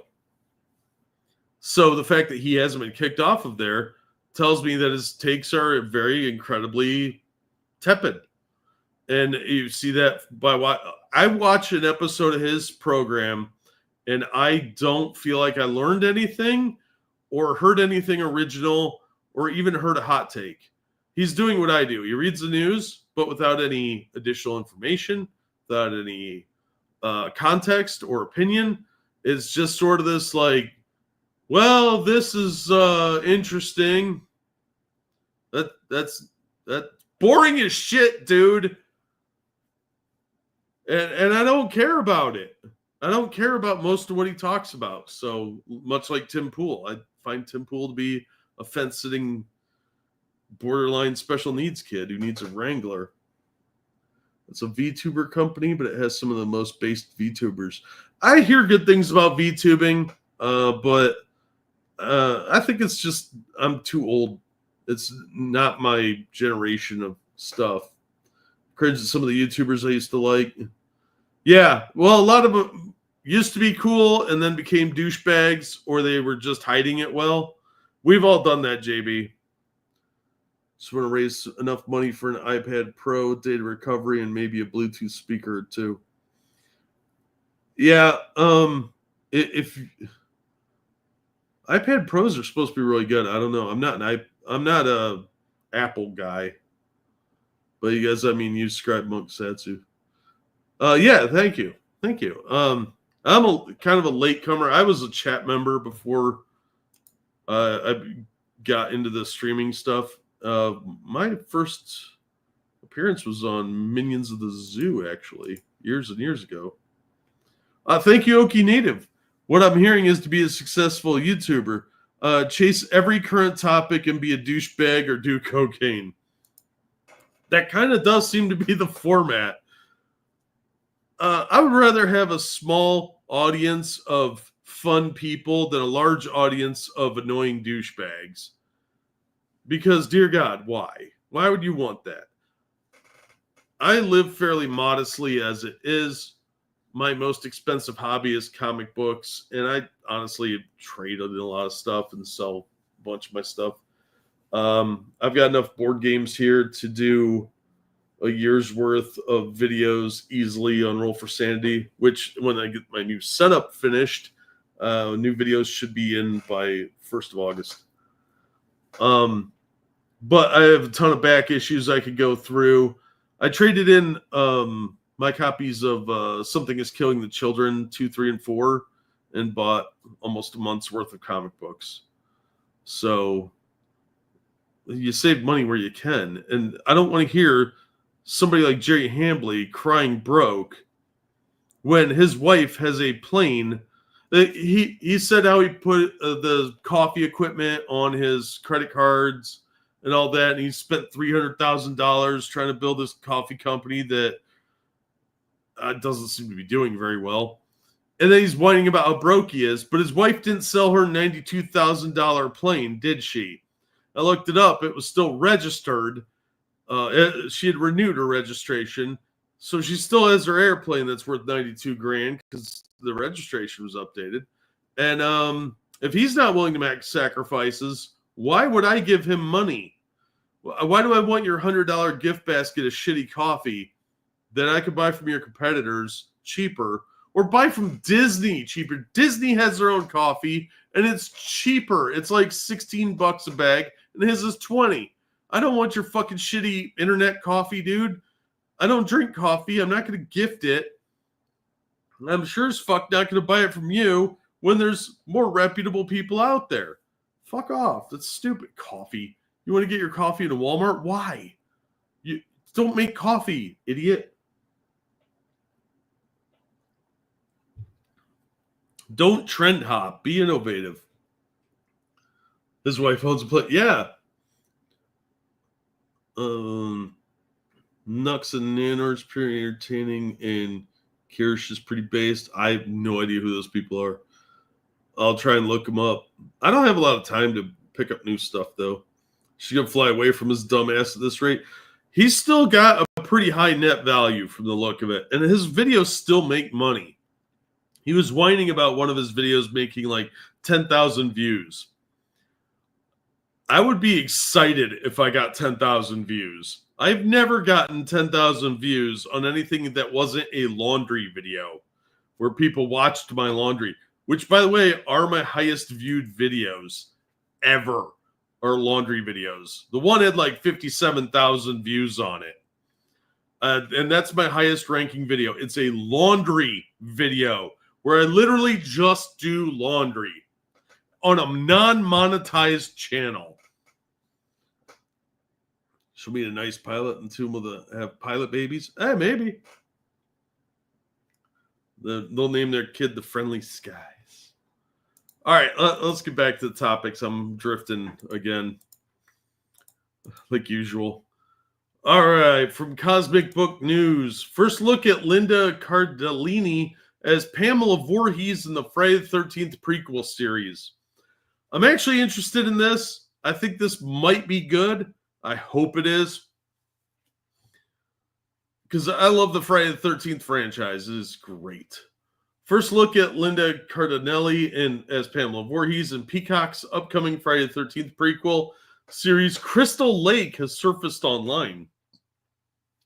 The image shows her in costume as the infamous mother of Jason Voorhees, wearing a retro blue dress with a white apron, looking tense and weathered, reminiscent of the original portrayal by Betsy Palmer in the 1980 film. The setting appears to match the 70s era time period except for the series. Now, depending on which movie you watch, Jason either died in the 50s or the 70s. So it looks like they're going to go with the 1970s one. Pamela, if you never saw Friday the 13th, spoiler alert for a 40-year-old movie. Pamela Voorhees is the original killer from Friday the 13th, a grieving and mentally unstable mother who went on a murderous rampage after the drowning death of her son Jason at Camp Crystal Lake. He had died years before, and that was very obvious in the movie. Now, a lot of people say the first Friday the 13th is the weakest, but it really did set the precedent for slasher films. Where Halloween refined it and created the golden age for the slashers, a lot of the modern slasher films that came later, like the direct-to-video ones like Sleepaway Camp, stuff like that had very short theater runs, all the way through modern slasher films, have really taken more from the Friday the 13th franchise, especially the first one, than it did from Halloween. Halloween created more like the masked phantom slasher kind of thing, which arguably would be more likely to be the Town That Dreaded Sundown inspired a lot of. Nothing to take away from John Carpenter, but the Friday the 13th movie really established a lot more of the so-called rules for slasher films.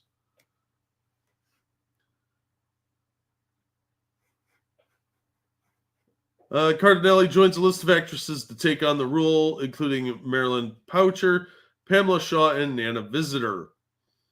Crystal Lake is a prequel series developed by A24 and showrunner Brad Caleb Kane.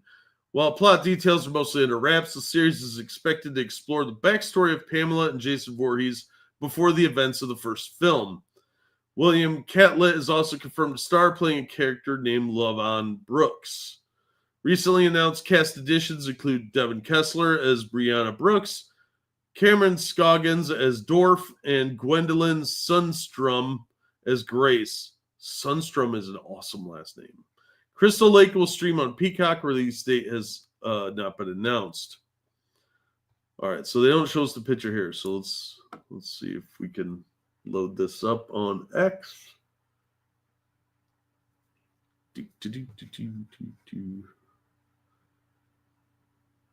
How do you spoil the origin of the most famous undead slasher villain? I don't know. They need to be stitched together. You should get on that. Everybody should try YouTube. It's a great job. Oh, that page isn't up anymore. Let's see if I can find the picture.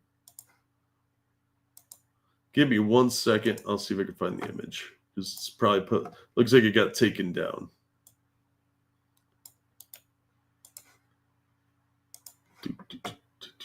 We got to bring up my X page.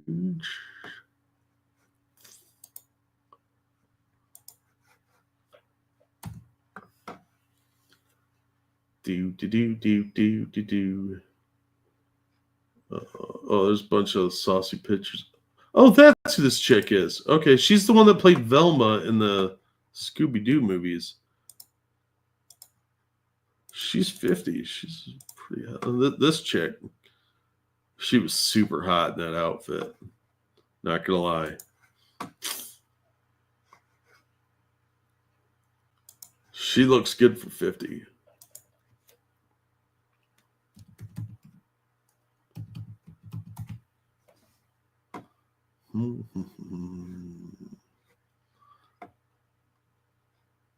Oh my God. Helps if I can spell.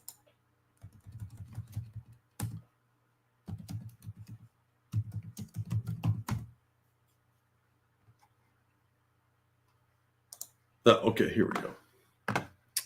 Here is the picture they're referring to. Apparently the original post got taken down. She's still looking pretty hot for an old lady. Although you might want to hide those knees. But yeah, I'd make her dress like Velma. And how she could solve the mystery of what's in my pants. Damn, right?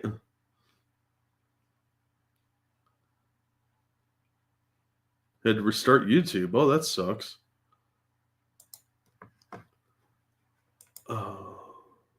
Oh, thank you very much, N74, for the very generous donation. You guys are awesome.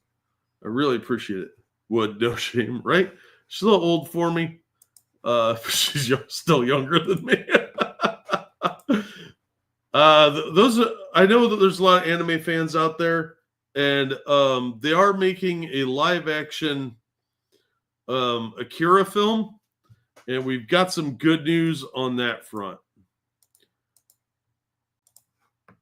Because Tiki Watiki has left the film adaptation. And what you should be saying is, oh, thank God for that. Because he'd make it a wacky, silly movie.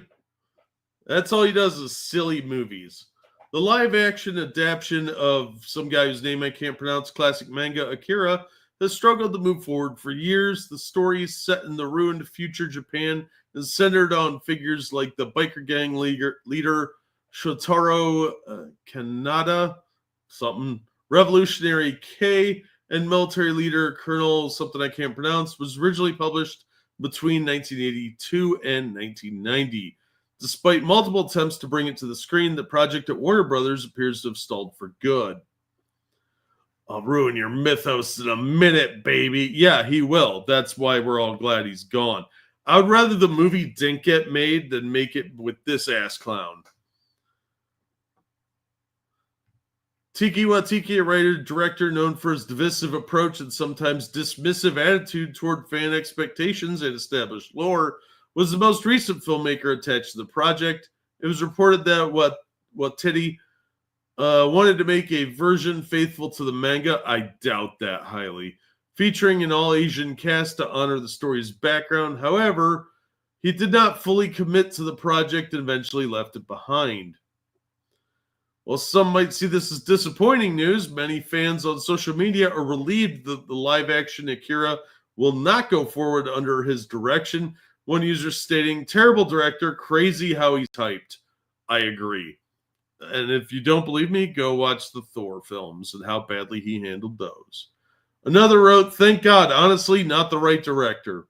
His reputation among fans has suffered since his 2022 film Thor Love and Thunder, which was not as well received as his previous work.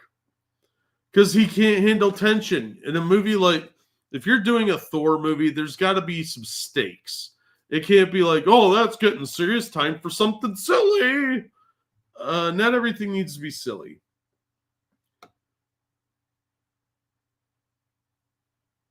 This is good news for fans who want to see the legacy of Akira protected. I mean, look at the live-action adaptation they did of The Last Airbender, where they tried to squeeze 3 seasons into a film. For what he had to work with and the constraints available, I would watch The Last Airbender again from M. Night Shyamalan than this asshole's movie of anything.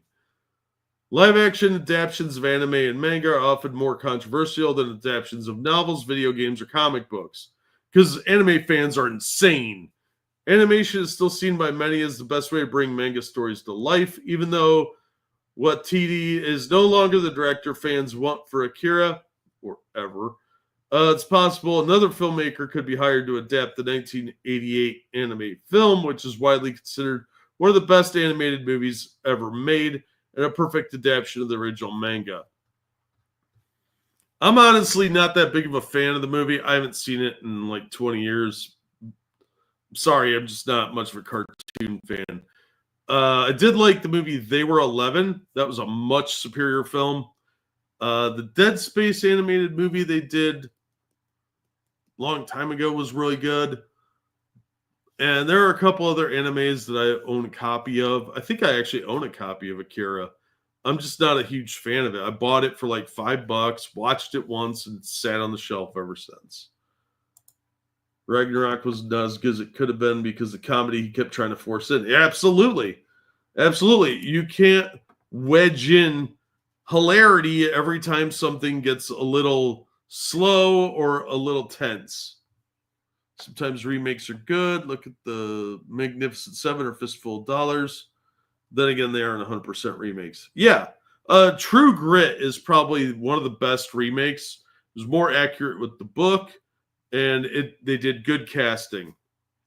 Both versions are easily watchable, and you don't have to hate either one of them. But most remakes are shit. Look at RoboCop. That was a terrible remake. Even for a bad movie, that was boring. Anime fans are insane. They kind of are. I get it. You have an art form that you love, whether it's anime or manga, they're really, really dedicated to the stories and they want it done right. And I understand that. And it should be done with proper homage to the originals. I'm the same way with superhero films. I don't want to see a shitty superhero film because I love the characters and the stories and the art, and I want it to look as accurate as possible. A little slow, like the director. Yeah. Here's pretty gory. It's been available. I'm sorry, it's been a while since I watched it, though. Yeah, I'm gonna have to rewatch it. I'll probably like it better, and now that I'm older, than I did when I was younger. There's a lot of movies like that I didn't like when I was younger, but that one I just it wasn't for me. Ghost in the Machine I liked a lot better.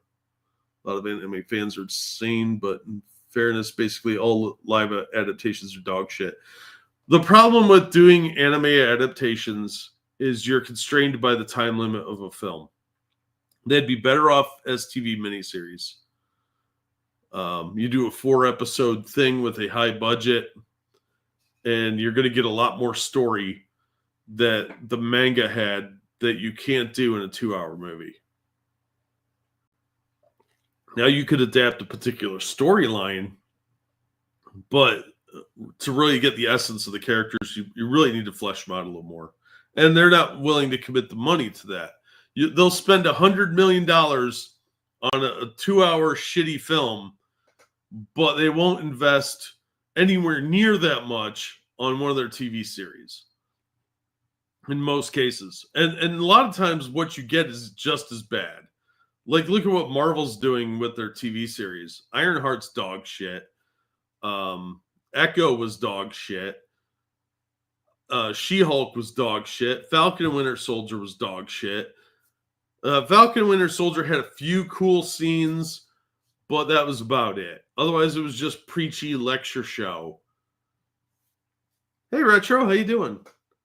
True Grit was a good remake. Yeah, absolutely. Some movies do need to take a second viewing. Yeah, well, and sometimes time and life experience makes things better. So I'm always open to revisiting something, but most of the time I don't typically change my mind. But there are ones that I've done that for. So I'm more willing to give something like Akira a chance than I am with like George Clooney's Batman and Robin. That movie was fucking awful, and I've seen that like 3 times. Also say, unlike other genres, anime hasn't been taken over by hacks and activists, so anime fans are protective of it. Oh, absolutely. And they should be. I totally understand that. Attack on Titan live action was 2 or 3 like full-length movies. Yeah, they need to do it like that. But they have to be willing to get the commitment from the studio to put the money in so they can actually film it all in one go, like Back to the Future 2 and 3 did, where they filmed those 2 movies back to back. That way they didn't have to reconstruct the set pieces and spend more money. Even one of the better live adaptations, the One Piece one is terrible, badly paced, removed a lot of story, and changed important plot points. Yeah, I don't like that. See, I think they should try and stay as faithful as possible. We've seen that with way too many intellectual properties, where if you've never read the originals, that's fine. You can enjoy the movie then, but if you read the originals, you're going to hate the adaptation. Played the Mortal anime adaptation with my copy of 13 Assassins, dual pack since it was dual pack. Oh. I didn't like the Hidden Fortress when I first saw it. Yeah, well, I like Star Wars better. Yeah, Hidden Fortress I didn't really get when I was a kid because I saw it when I was like 12. I didn't really get it, but as an adult, learned to appreciate it more because you've had more life experience, you've seen more things, you've read more, you have a better understanding of like the cultural differences and stuff like that. To be fair, to weird anime lovers, there have been some well-made live actions, so it's not impossible to please them. Yeah, I saw that movie Bleach on Netflix, the live action one. I thought that was pretty good, and I heard from diehards that how stupid I was. And I was like, well, I'm not going to watch the anime or read the manga, so I don't really give a fuck. I thought the movie was pretty solid as an intro movie. I guess Death Note was dog shit. I didn't see the whole thing, but what I saw of it, Willem Dafoe was great as the bad guy, but the movie looked very disjointed. And again, they're trying to cram too much into something that could be just like one story arc. Oh, sorry, since it was the same director. Oh, yeah, Kurosawa. I think a lot of people don't appreciate it because there's some cultural differences, and they don't really get the pacing of it or why it's the way it is. Because like Magnificent Seven is a remake of Seven Samurai. It's the same story. If you ever saw Bruce Willis in Last Man Standing, you basically saw the movie Yojimbo. The same thing.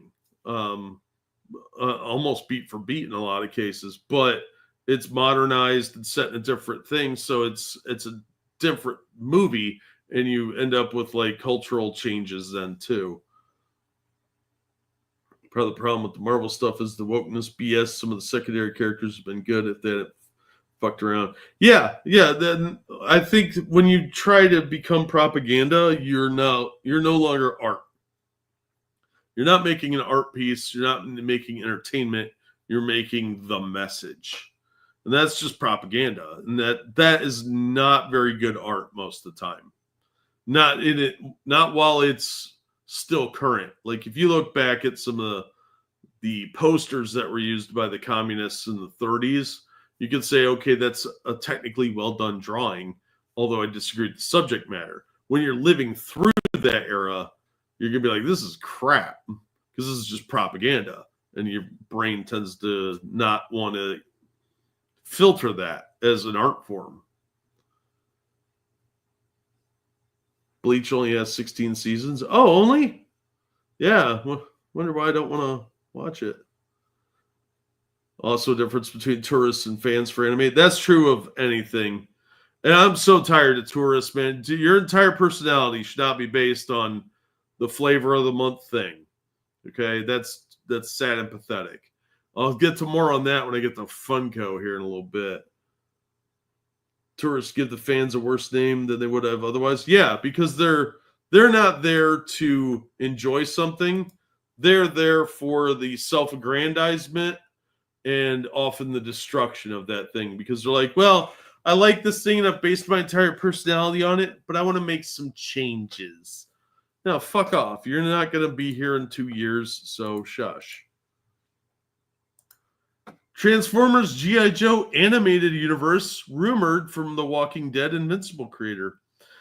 For those of you that don't know, Kirkman, who created The Walking Dead, currently has the licenses for the Hasbro universe stuff.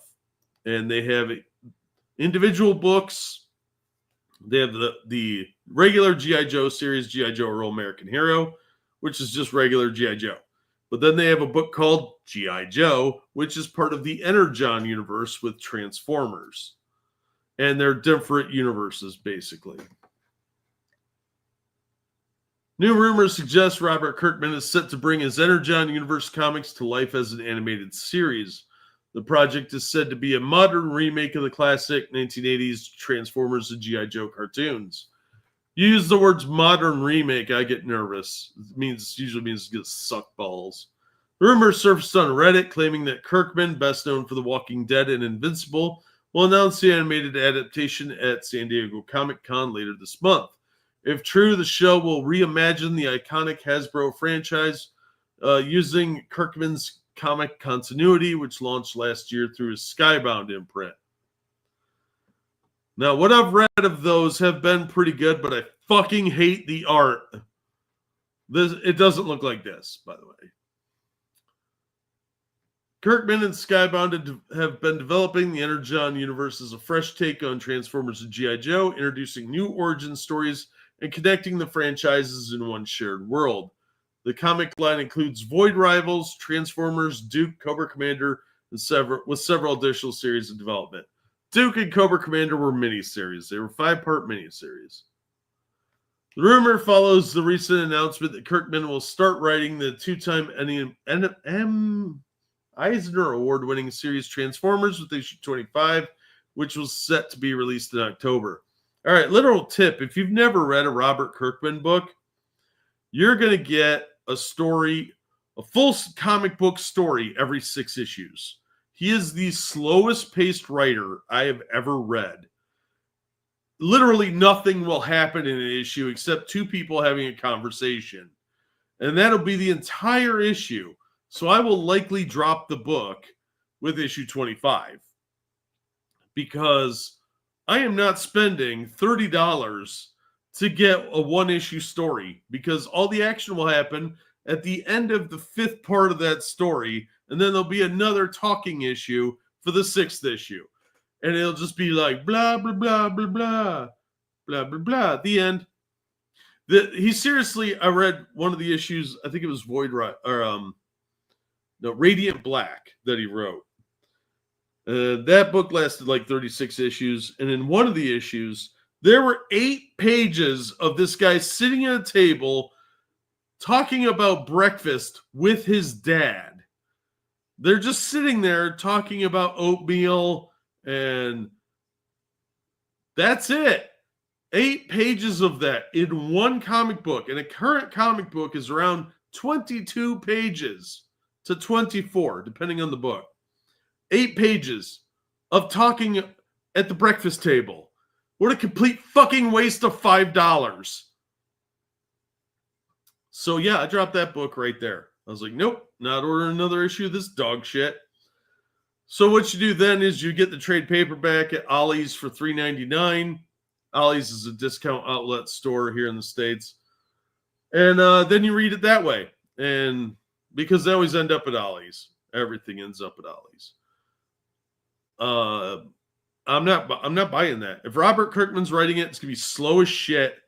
So terrible pacing, almost nothing interesting happening for several issues. I am not justifying that expense. The comics have received strong fan and critical support for balancing nostalgia with a modern character-driven approach. Kirkman's involvement has also added credibility, as his work on Invincible showed how an animated adaptation can expand a comic book property. Well, it's not like there isn't a template for this with the previous animated shows. Don't try and puff up Kirkman, okay? He's not a genius. He's not reinventing the wheel here.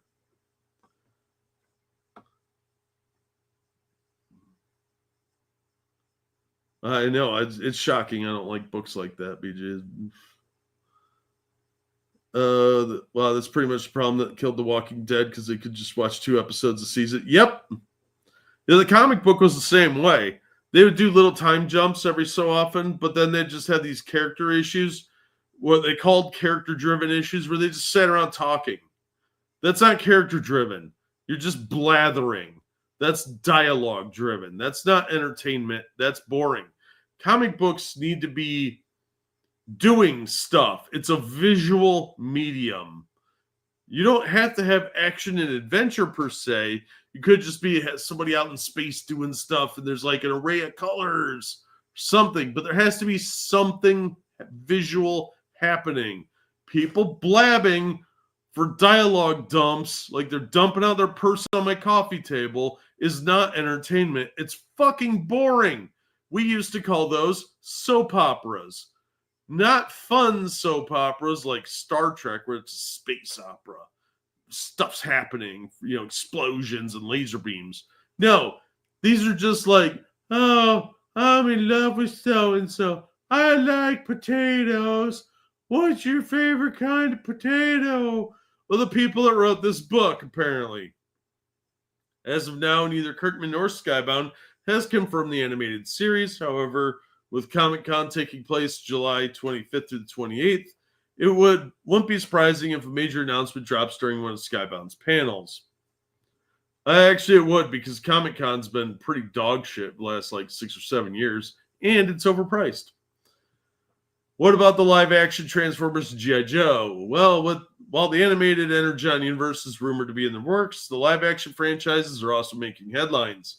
As previously reported, a new Transformers and G.I. Joe crossover movie is said to still be in development at Paramount, with rumors suggesting Michael Bay could return as director, with 5 total projects claimed to be in development. Oh boy, Michael Bay's coming back. Get ready for lens flare. The next live-action Transformers film is expected to continue the storyline from Rise of the Beasts, which teased a shared universe between the Autobots and G.I. Joe. No official release date has been announced, but the project is said to be a major priority for Hasbro and Paramount. Yeah, if they do an animated series, it'll probably be fine. They'll do a Transformers cartoon and a G.I. Joe one with some crossovers. Fine, whatever. It's been done before. So that's fine. I don't really care. As long as it's good. But it better not be fucking boring because too many cartoons are lazy and stupid these days. You mean like Breaking Bad and Sons of Anarchy? I'm not a huge fan of either of those. I watched them. My roommate liked them both at the time. And I was like, I get why you like it because it's like men's soap operas, but just wasn't for me. Although Sons of Anarchy, they both ended properly. I'll give them that. Both of them ended probably the way they should have. Oh, thank you, JB. Kurosawa made propaganda for Imperial Japan during the war. True story. It's just how it was then. Yeah, I mean, he probably wasn't given much of a choice. If you've ever seen Triumph of the Will, it's a Nazi propaganda film, beautifully made for its time. Despicable topic, but beautifully made. And it got a lot of acclaim later on after the war. But it was very well done propaganda. Same with Metropolis, for that matter. One of the greatest movies of all time. Metropolis had a lot of socialist themes in it. It's a beautifully done film, but it has a lot of like the working class versus the upper class themology because Fritz Lang was a communist. I read the Invincible comic. It was pretty good. It had some pacing issues, but not bad. The show is a clear downgrade other than fixing a bit of pacing. I never read the comics. Just didn't really interest me at the time.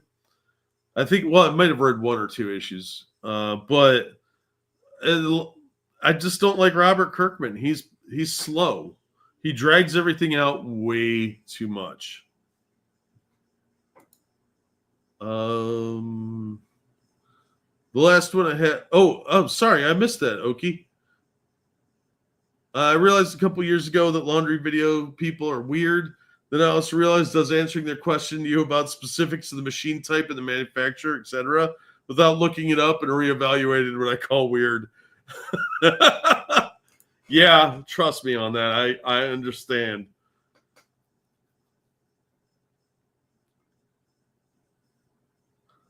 Sorry about that, Oki. I totally missed it. Nope, it's pretty much either that or death. Fascinating. Metropolis, I know of. Yeah, Metropolis is a great film. It's beautifully done, but it was a propaganda piece because he's subtly inserted a lot of socialist themes in his work, and he admitted to it. I read his biography on him, and he was a dyed-in-the-wool communist, which a lot of people in Europe were. Even as a German, he was absolutely a communist sympathizer, and he was proud of it for the longest time.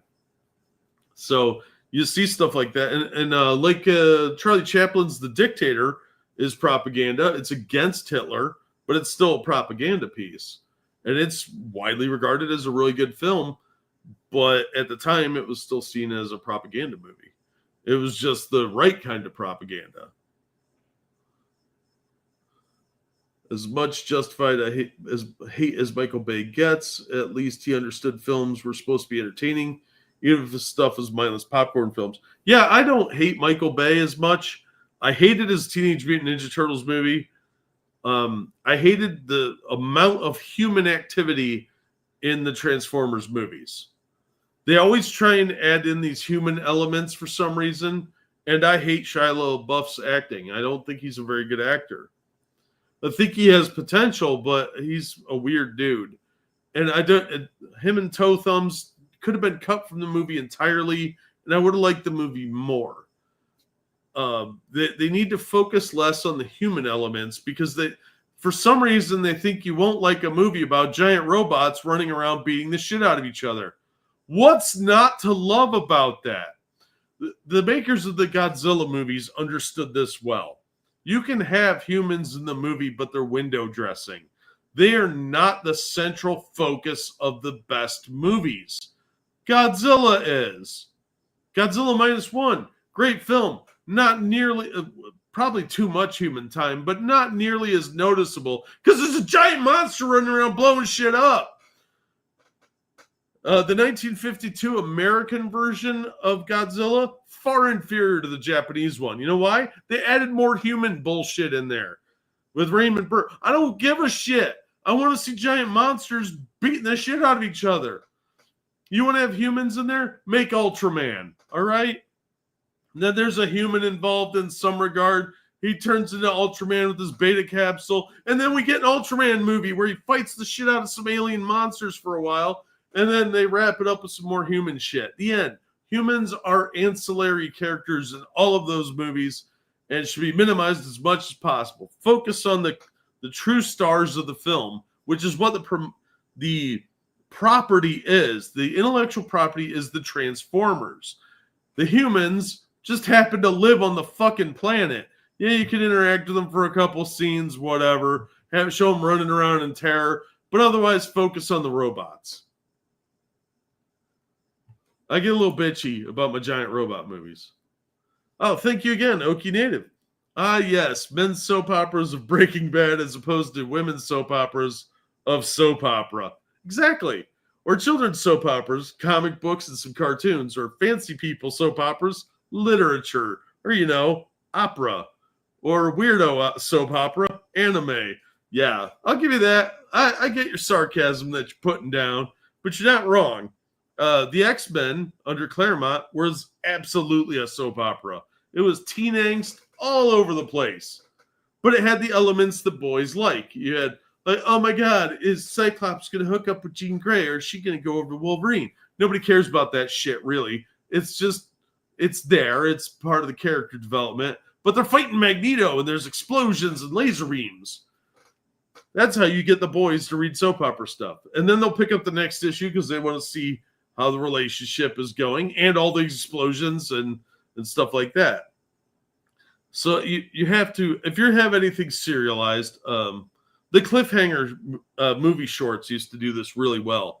They'd end on a cliffhanger. That's why they're called cliffhangers. And like a car going over the through the railing off a cliff, right? And you'd be like, oh my God, the hero died. We have to come back next week to find out what happens. But is the hero really dead? No, he jumped out right before the car went off because they added 2 scenes in. It was brilliant, brilliantly executed. Because you came back next week to find out what happens. And some of those serials, by the way, are phenomenal because they're comic books on the screen. They were a lot of fun. Low budget, and they recycled sets. Like if you look at the Captain America one, and he's in the laboratory, it's the same laboratory from the Crimson Ghost. And 4 other serials because they never let anything go to waste.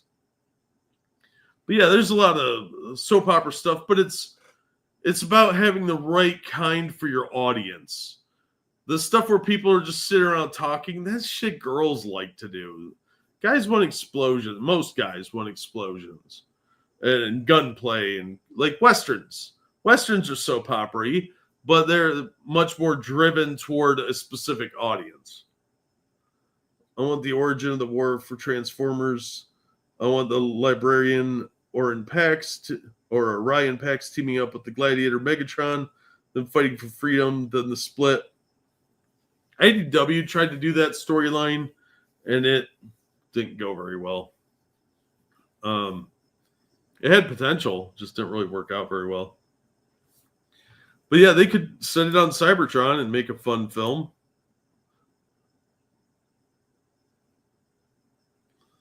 Yeah, I'd like to see the movie where they actually are in the war, and then at the end of the movie, Cybertron is destroyed, and you see the Ark fly off. But I don't think they're going to make that movie. That'd be a really good live-action series. Well, CGI series, technically, but not a cartoon. But I think it'd cost too much. So your favorite type of porn is bukkake? We're not going to discuss my adult entertainment interests at this point because I think I've horrified you all enough with my opinions. and I'm not really a Transformers fan. I like the Transformers. I'm not one of the diehard fans. I'm a filthy casual. And I didn't like it for the cartoon originally. I liked it for the Marvel comic book series because I thought that was awesome. They had all these great stories in there where they would introduce toys, basically. But I only ever had, 2 Transformers figures. I had Sideswipe, the red Corvette, I think it was. And I had like one of the little $5 ones that you got, and you had to hold your thumb on the sticker so you could find out if it was an Autobot or a Decepticon. That was it. Those were the only Transformers I had. I had a bunch of G.I. Joes and a whole lot of Star Wars toys, though. And then Masters of the Universe later on. But it's all about getting the lore right and making it entertaining for fans. Reading the original Japanese Transformers manga, different but fun. I've heard that's pretty good. It's like Gatchaman. Gatchaman, as I call it. I liked it when it was Battle of the Planets. That's when I first saw it as a kid. I didn't even know that it existed in Japan until I was like 30. And that's pretty good still. Like, you can recognize that they're basically the same look, but it's a completely different animal. Battle of the Planets is significantly different than Gatchaman. They've done that with a couple others. Voltron. What was the other one? There was another space one. Like Captain Harlock, but it wasn't that. But they've done a lot. Oh, Robotech. Evangelion. They've done a bunch of those where the American version is significantly different than the Japanese version. And I always thought GoBots got a bad rap. Yeah, you're young, Evolved. You youngins with your youngins. I had a $6 million man action figure when I was a kid, and it was awesome. The show was still on. Anyway, any Static Shock fans out there? James Gunn explains why one of DC's best heroes can't get a movie deal. Let me summarize this for you. The rights are screwed up.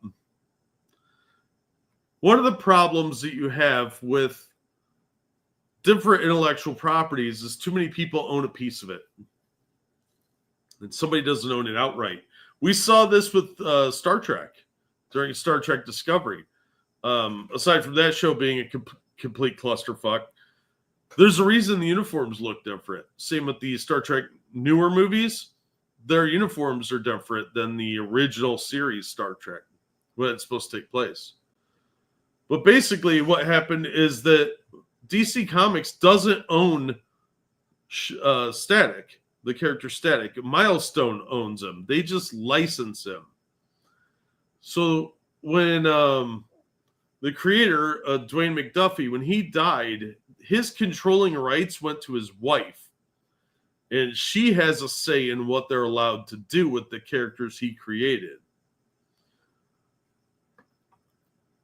So when they relaunched it in 2021, they used some elements from the cartoon Static Shock over in the new comic book series, and some of that didn't get approved by her. So there were lawsuits back and forth.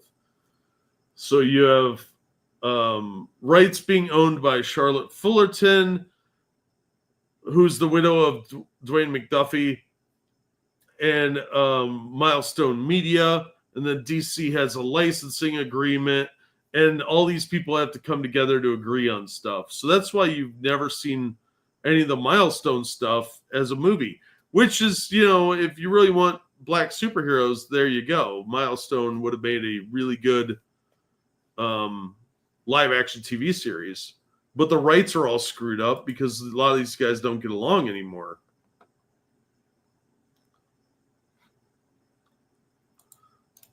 So they can't do live action movies of them because nobody can agree on owning what, who owns what and what they want to approve. But Static Shock, back then when that cartoon came out, Dwayne McDuffie was still alive, so he had to say, and he approved a lot of that stuff. And now his wife does, and she doesn't like a lot of what they're doing with stuff. So you get a lot of arguments. And with the Star Trek thing, when I think it was Viacom at the time split up Paramount and CBS, CBS got certain rights to like the uniforms and ship design and stuff like that, some of the character elements, but the characters themselves were owned by Paramount or vice versa. So you could only use what you had access to, because although the companies still fall under that one umbrella, they're technically separate entities, and you have to have a licensing agreement between the two in order to use them. So that's why when they made the newer movies, they made uniforms with different insignias on them. Subtle little changes, the way that, and of course major ones like the way the ship looked. So like the bridge of the Enterprise looked completely different than the original TV series because they couldn't use that look anymore. So you end up having to make a bunch of other people happy, and that's not a way to do things. At some point, you can't have any creative control then. All right, we can skip that article. It's not that exciting. Kind of want to keep it under 4 hours, and I've been rambling a lot. All right, let's talk some comic books. Hey, Lion, how you doing? All the electricity superheroes, black people, seems funny. No, Electro used to be white, then they made him a woman, and then they made him black. But yeah, for some reason, a lot of them do seem to end up being black now. I'll look into that and get back to you on that. That's an interesting question. That does seem to be a thing, though.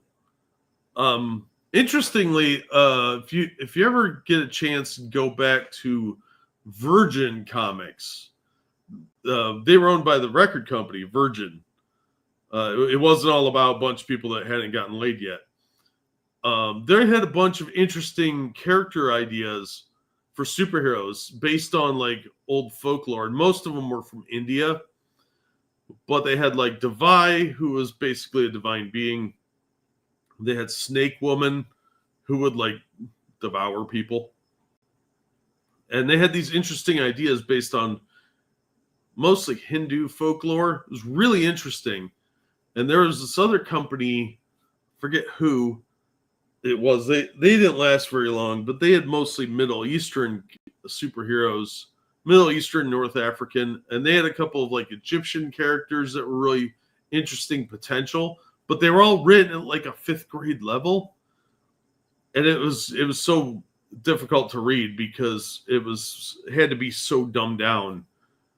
But that's because they were mainly published in the Middle East, and a lot of people there have very limited education, so they didn't have high reading levels. But the ideas were pretty good. They had some interesting characters. The Virgin Comics, though, had some really cool characters that had a lot of potential, but they just didn't really publish a regular enough schedule, and some of it just didn't go anywhere. So they had a lot of interesting ideas.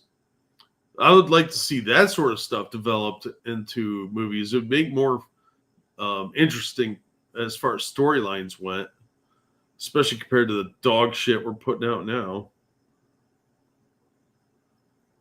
Which India? I don't know. Yeah, it was called Virgin Comics, but they did a Rama book that was set in the future, but it looked like it was set in the far past. I only read like 2 issues of that, but I thought the premise was really cool. That actually got me to read the Ramayana because I was so interested because I'd never seen anything like that. But it was the early 2000s, I want to say. They kind of jumped in late on the everybody making a comic book bandwagon. They had really nice covers too. They're really glossy and high end. But it was mostly like, I want to say it was mostly Hindu-based characters or mythology, but I'm not sure. So yeah, it was Virgin Comics though. You can find them for like $1. They're usually in the dollar bin now. But I really liked them. I thought they were interesting ideas, at least. I didn't know enough about the culture to really get too far into it, but most of the books didn't last very long. I think Alex Ross did a cover for Rama. So, thank you again, Okie Native. So which of the rights owners decided to turn him into a Black Lives Matter activist DEI hire in his own black superhero role? Also, if I own 10% of an IP that can make piles of money, why would I fight the others for control to lose money? Well, you have to protect your brand. But it was the new owners of Milestone Media that turned him into a Black Lives Matter activist. A lot of the guys at Milestone seem to really hate white people. That was my impression anyway. The original Milestone stuff was pretty good, but the remake stuff, oof, that was bad. But yeah, a lot of it, if you only own like 10 or 20%, then yeah, what happens to the brand really isn't going to affect you too much. But you can make a big pile of money by selling out. I would totally sell out. I'm not proud. If I own 10%, be like, yeah, just cut me a check, a big one, and we'll talk. But with a lot of the stuff there, you have a lot of potential, especially with the current popularity of superhero stuff, to make a lot of money and have a lasting brand.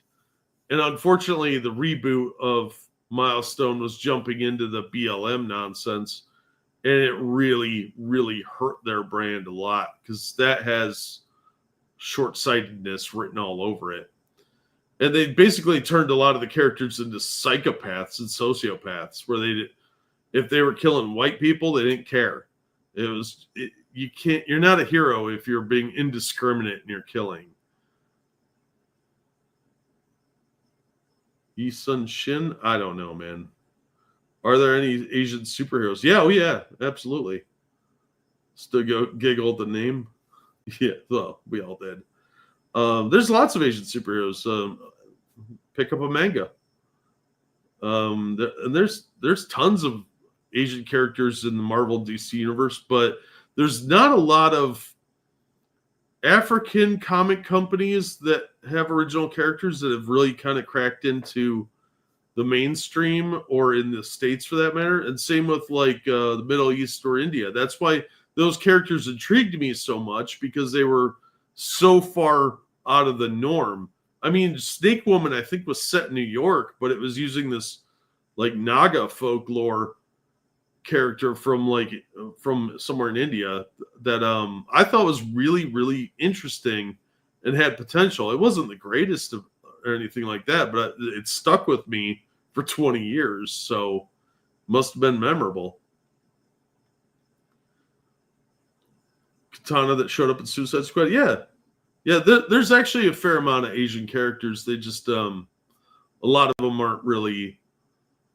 They never achieved the same popularity levels, and they're trying too hard with them now to try and force them into being a thing, and it doesn't really work. Shang-Chi was a cool character in the 70s because he was basically just Bruce Lee. That was one of my favorite comics for a long time because I really like kung fu stuff. But they just never got the play later on because the fads come and go. I hope comics bounce back. I do too, because it's absolutely an American medium like jazz that has a lot of potential, and its visual storytelling is a market that will always have potential. Navy Admiral, famous South Korean historical figure. Oh, okay.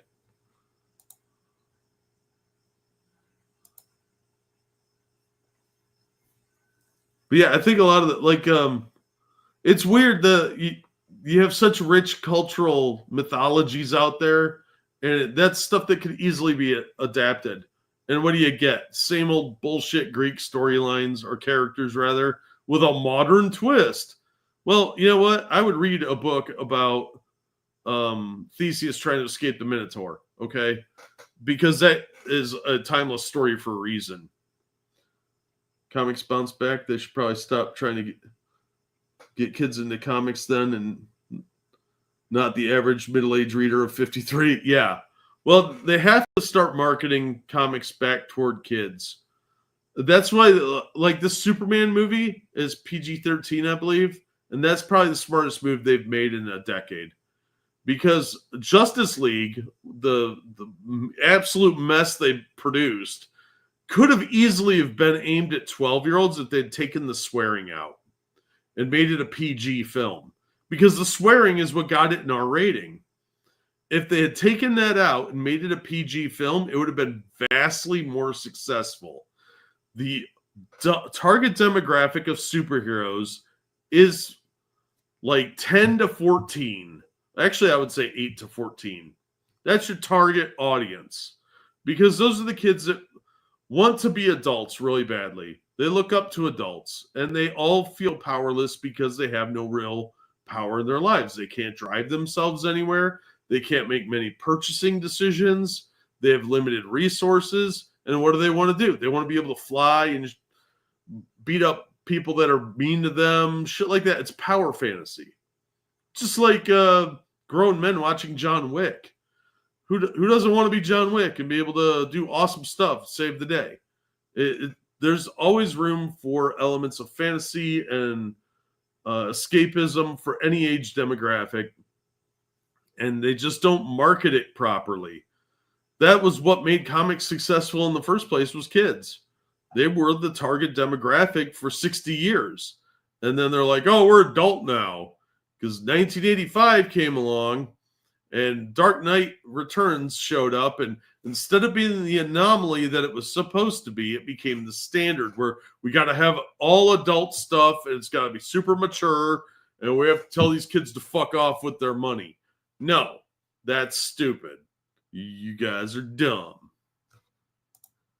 You can have adult books, that's fine. But your target demographic, if you want to have long-term readership and generational readership, you have to target toward kids. But speaking of the dying comic book industry, Diamond's bankruptcy has screwed over a lot of people, the ramifications of which we're going to see probably in the next 6 months. Because their bankruptcy, now they don't have to pay people they owed money to. Dynamite is owed $1 million by Diamond, and they couldn't make payroll this week because this article was written on the 1st. So they're not going to be able to pay for their fancy artists anymore. By artists, I mean cover artists, because most of their interior stuff is dog shit. They've gotten a lot better over the last 5 years too. And they've produced some of the best comics on the market now. Space Ghost, Thundercats, even Herculoids and Silverhawks is pretty good. Red Sonja has been pretty solid over there. They just did a crossover, Red Sonja versus Army of Darkness, and Red Sonja attacks Mars. Not Mars attacks Red Sonja. Red Sonja is attacking Mars. I bought the first 2 issues. They look great. I haven't read it yet, though. But it did come polybagged with a free trading card, so I'm pretty excited about that. I like free stuff. I'm a sucker for free trading cards. At the end of May, Dynamite Entertainment filed paperwork with the U.S. bankruptcy courts regarding Chapter 11 bankruptcy of Diamond Comic Distributors, now bought by Ad Populum. Dynamite is claiming that payments that should have been made for comic books and merchandise delivered should be counted as administrative expenses with hundreds of pages of listings of items that have not been paid for. If successful, Dynamite would have received payments as a matter of priority. Plot twist, I'm sorry to tell you, spoiler alert, it ain't going to happen. The debtors challenged the attempt. Unfortunately, the contracts that Diamond has with these comic companies allow them to do one of the shadiest tactics in history, and it's something that should be abolished. Anything they are in possession of can be sold to pay off debt. So the warehouse of unshipped comics can be bulk sold, even though they don't own them. So you send your books in to be distributed to the comic shops, and then you're expecting your 25% pay. No, they just seize the comics and sell them because they have them in possession. And sadly, you agreed to that when you signed your contract. Unless your contract says something specifically different, that's the contract you've got with Diamond. And they are going to fuck everybody over on the way out the door, which they've been doing anyway because they were shipping books late. I talk to my comic shop guys all the time, and they are always bitching about. They've been bitching about Diamond for 10 years. What's Sonya beef with Mars? No, it's not because they're red. It's because they're aliens. There was I think a Mars Attacks versus Red Sonja a while back. Oh no, that might have been John Carpenter. But it's just Red Sonja ending up on Mars and fighting Martians on their home turf, and I'm okay with it because it's the Martians from Mars Attacks. Somehow, even the customers want to get the opportunity to buy these when they're liquidated. Oh yeah, they'll end up at Ollie's. They'll bulk them out and sell them. That's what it looks like they've been doing, is selling them as massive lots of boxes of comic books.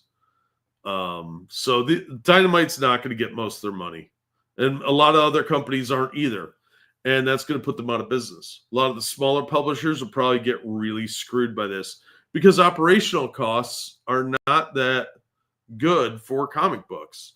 You have a lot of storage you have to have. You end up with a lot of overhead paying artists and writers, unless you're the only one in your company. Smaller companies might be able to survive with crowdfunding or sign up with like Lunar, but Dynamite's in some trouble here. $1 million is a lot to lose for a comic book company. They don't have Disney money, and they do have a lot of licensed properties right now. Now into July, nothing on this seems to have progressed, and now Dynamite has asked the courts to hurry this along, saying that the bankruptcy rules allow the court to shorten notice periods that, quote, when an act is required or allowed to be done or within a specified time by these rules or by a notice given thereunder or by the order of the court for cause shown may in its discretion with or without motion or notice order the period reduced, end quote. And points out Dynamite is currently owed over $1 million for shipments made to the debtor and Ad Populum LLC, a majority of which are administrative expenses. Dynamite, a small company with less than 30 employees, does not have the funds to make payroll next week. That was last week, by the way. If it is not promptly paid by the debtor has filed a vague objection asserting potential sell-offs, but has not communicated any such sell-offs to Dynamite. Dynamite is aware of multiple other publishers who remain unpaid for millions of dollars of shipments post-petition. The debtor has had multiple weeks to prepare for a hearing and has not communicated at all with Dynamite regarding resolution of the motion, and they're not going to either. The Baltimore bankruptcy courts will take a hearing on whether the case should or not be hurried along tomorrow at 2 p.m., which has already happened. And spoiler alert, they've told them to fuck off. You can use Diamond and Ad Populum tabs to open up the latest Bleeding Cool articles, but here's the time. We don't need the timeline. The whole point is that Dynamite needs that money to pay their employees and to pay for new books. The saving grace for Dynamite is actually the thing I hate about the company the most, and that's variant covers. Because for some fucking reason, a lot of the diehard speculators will buy every variant cover that comes out, thinking that one of them is going to be worth $1 million somewhere down the line. They never are. So they buy the books, and instead of, they're not buying the books to read the story. They're buying it because Lucio or some other famous artist drew a cover that they really want, and they're going to pay $25 for it, or $50, or $100. And that's where Dynamite has historically made most of their money, was these fancy covers. A lot of their comics have shit interior art and terrible storylines, but the artist that did the cover is super popular at the moment, like Art Germ. Real popular artist, does almost exclusively covers. I don't think he's ever done interior art, but people go out of their way to pay the extra money for one of his covers because they want to collect them because they like that cover. Instead of downloading a JPEG of it, they go out and buy the physical book, and they'll pay the extra money for it. A couple other companies do this. American Mythology does like 1 or 2, but Dynamite does like 7 or 8 variant covers. And it's been very popular for them. Let the add Ollie's to my store rotation. Oh, I highly recommend it. They have new stuff all the time. I buy a lot of crap at Holly's. They're like what Big Lots used to be if you're a Midwesterner. I don't know about other states, but throughout the Midwest, big and small lots was a real thing for a long time. And that store used to do overstocks, outlets, and weird foreign imports. And that's basically what Ollie's is. If stores have too much inventory, they ship them out. They buy it up at bulk prices, really cheap, and then sell it. And I bought a ton of board games that way, a bunch of comic books, graphic novels. I bought the Marvel Comics role-playing game for $10 there. I bought a D&D player's manual over there. Bought a whole bunch of stuff that I wouldn't have paid full price for. I'm not paid $50 for a hardcover role-playing game. Why the fuck would I do that?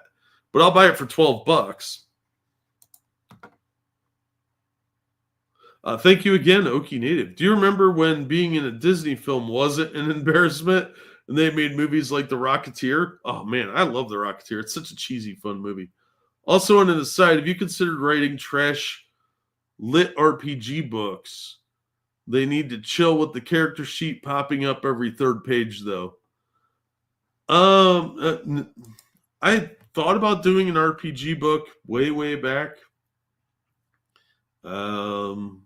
Probably would have been when I was in college, so 96, 97, somewhere in there, 95. But I've probably still got notes laying around from that. I'll look into that. I'm trying to do more writing, but until I get this move thing and the probate court shit finalized, I've been nothing but busy. Plus, I screwed up my knee, so I can't move anything for a few more days at least. And I'm really annoyed by that because nothing's getting done. I'm the only person doing it. So it's becoming, I believe clusterfuck is the appropriate word here. So, and this is my income, doing streams and videos. So if I'm not streaming, I'm not making any money. And there's only so much you can sell off, you know. So court costs have been ridiculous. So, but I'm dealing with that. We've almost got it finished. So I'm real happy about that. I'll be so happy. I'll probably have a stream where I just constantly say, I am done dealing with estates. But yeah, that's just taking up a lot of my time. But I'm trying to get back into doing the movie reviews too. I want to get more videos out on all the channels and really kind of commit to this being a job. And you do that by actually treating it like a job. And unfortunately, a lot of people, it's not something they treat as a job, which is why Jeremy Hambley's audience retention is going to shit. He's boring. He adds nothing. And he's not producing anything interesting. And I would like to produce interesting videos, more comic reviews, more board game reviews, movie reviews, the regular live streams where we go over the news.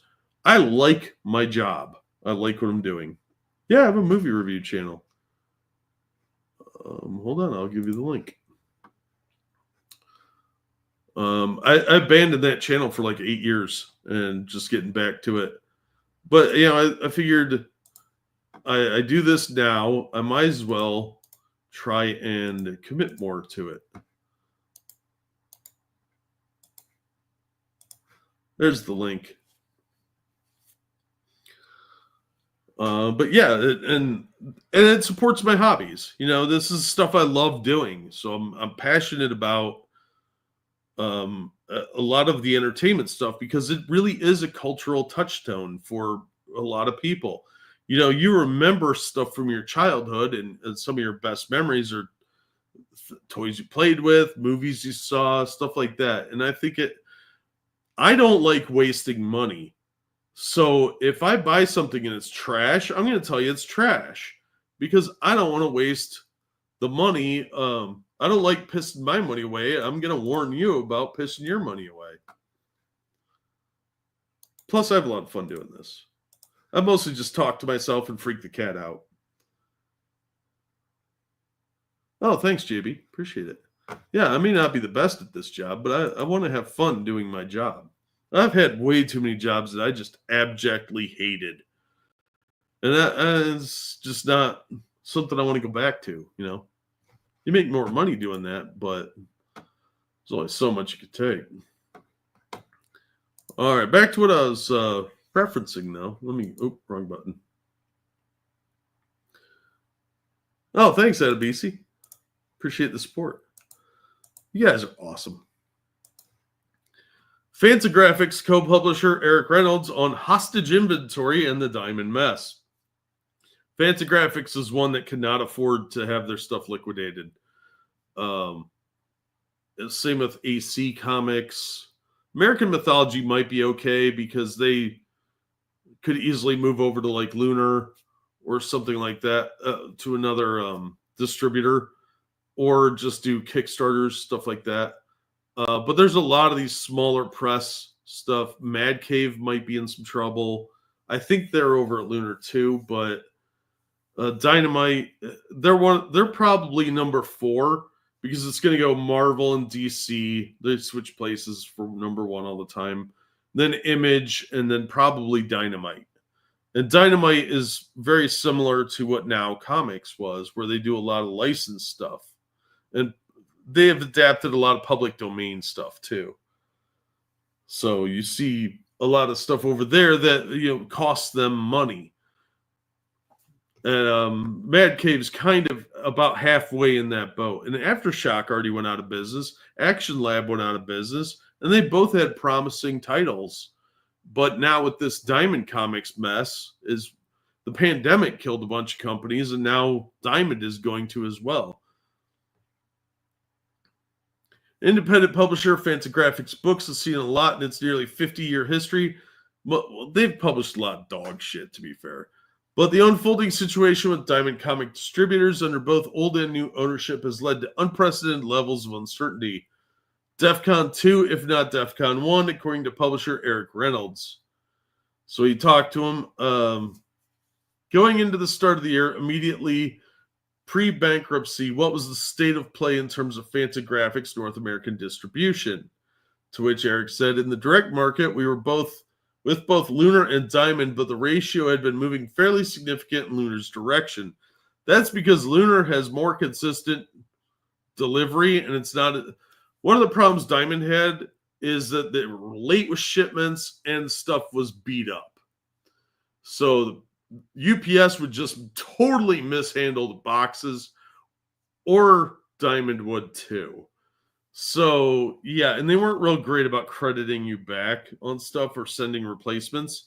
And if you missed some, like they were supposed to send you 8 copies of a Batman issue, and unfortunately that Batman issue was really hot, you didn't get your issue, too bad. Yeah, they fucked up, but sorry. Even after Diamond filed, we wanted to continue doing business with them. Diamond was still functioning, and we support a healthy multi-distributor environment. That really is the best way. Competition breeds better quality.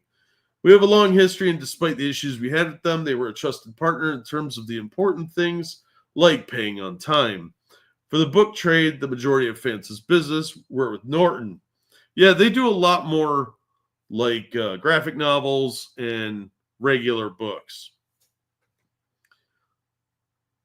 Slave labor used to be similar to that, but they got out of the comic book market a long time ago. Do you still consider yourself to have a business relationship with Diamond? Well, they are selling our stock and not paying us for it, so is that a business relationship or not? We're not shipping them new books and they're not paying us, but they have inventory that they don't own that they're they're continuing to sell, and they haven't paid us for in, I guess now, 6 or 7 weeks. Do you have an estimate on the total amount of inventory that they're holding and how much of those disgorged books revenues that they're holding? They're holding retail inventory estimated in low 7 figures. And since they stopped paying us on May 16th, maybe it goes back to the week of May 12th, they owe us about $35,000, according to the data. Ironically, they're continuing to provide to us. $35,000 is a pocket change to somebody like Dynamite that is owed $1 million. But to Fantagraphics, that's a lot more money. And legally, that inventory is yours. You haven't given them any rights to anything other than to distribute it and pay you for the profits. Correct. We have a contract with Diamond. It's unequivocally consignment inventory. The disbursement of which is at our discretion, not theirs. In that case, if that's true, then they should get their money. But because they are in Chapter 11, you go on a list. And where you end up on that list of people that get paid could be way down at the bottom. You may have to wait until they've sold off all the office furniture to even see a nickel of what they owe you. Unfortunately, bankruptcy law in the States is very convoluted and complicated and always comes down to your contracts. Fantagraphics is going to get fucked over. Probably not as bad as Dynamite is, but they're going to get fucked over. Yeah, we're working on the 3-hour mark here. I'm always like, I'm going to do a 2-hour at most stream. I'll pull up like a dozen articles, and that ends up being like 3 hours because I ramble on and on about side tangents. Thank you, Okie Native. Speaking of Jack's bad life choices, you too can experience it by reading retails available on Amazon or Kindle. That's true. That's true. Ever since Chrome deleted my bookmarks, I keep forgetting to include that link. Yeah, I have about 7 books out there. And I like to think that they're entertaining. They may not be well written, but I had a lot of fun doing them.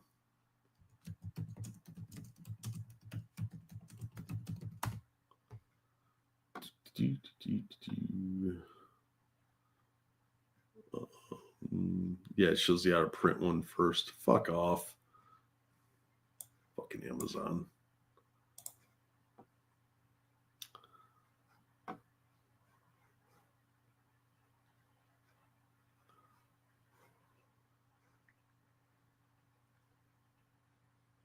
All right. Oh, that's the Kindle edition. Nobody wants that. I don't make any money on these anymore. Paperback. I'm a big fan of paperback because I like having physical items in my hand. So if you rambling side tangents are half the reason I watch the streams. I'm glad because I do a lot of that in my real life.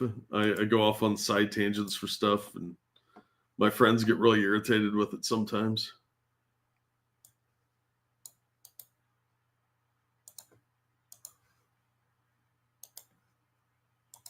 But when I'm talking nerd shit, I get really on tangents. And that makes me happy.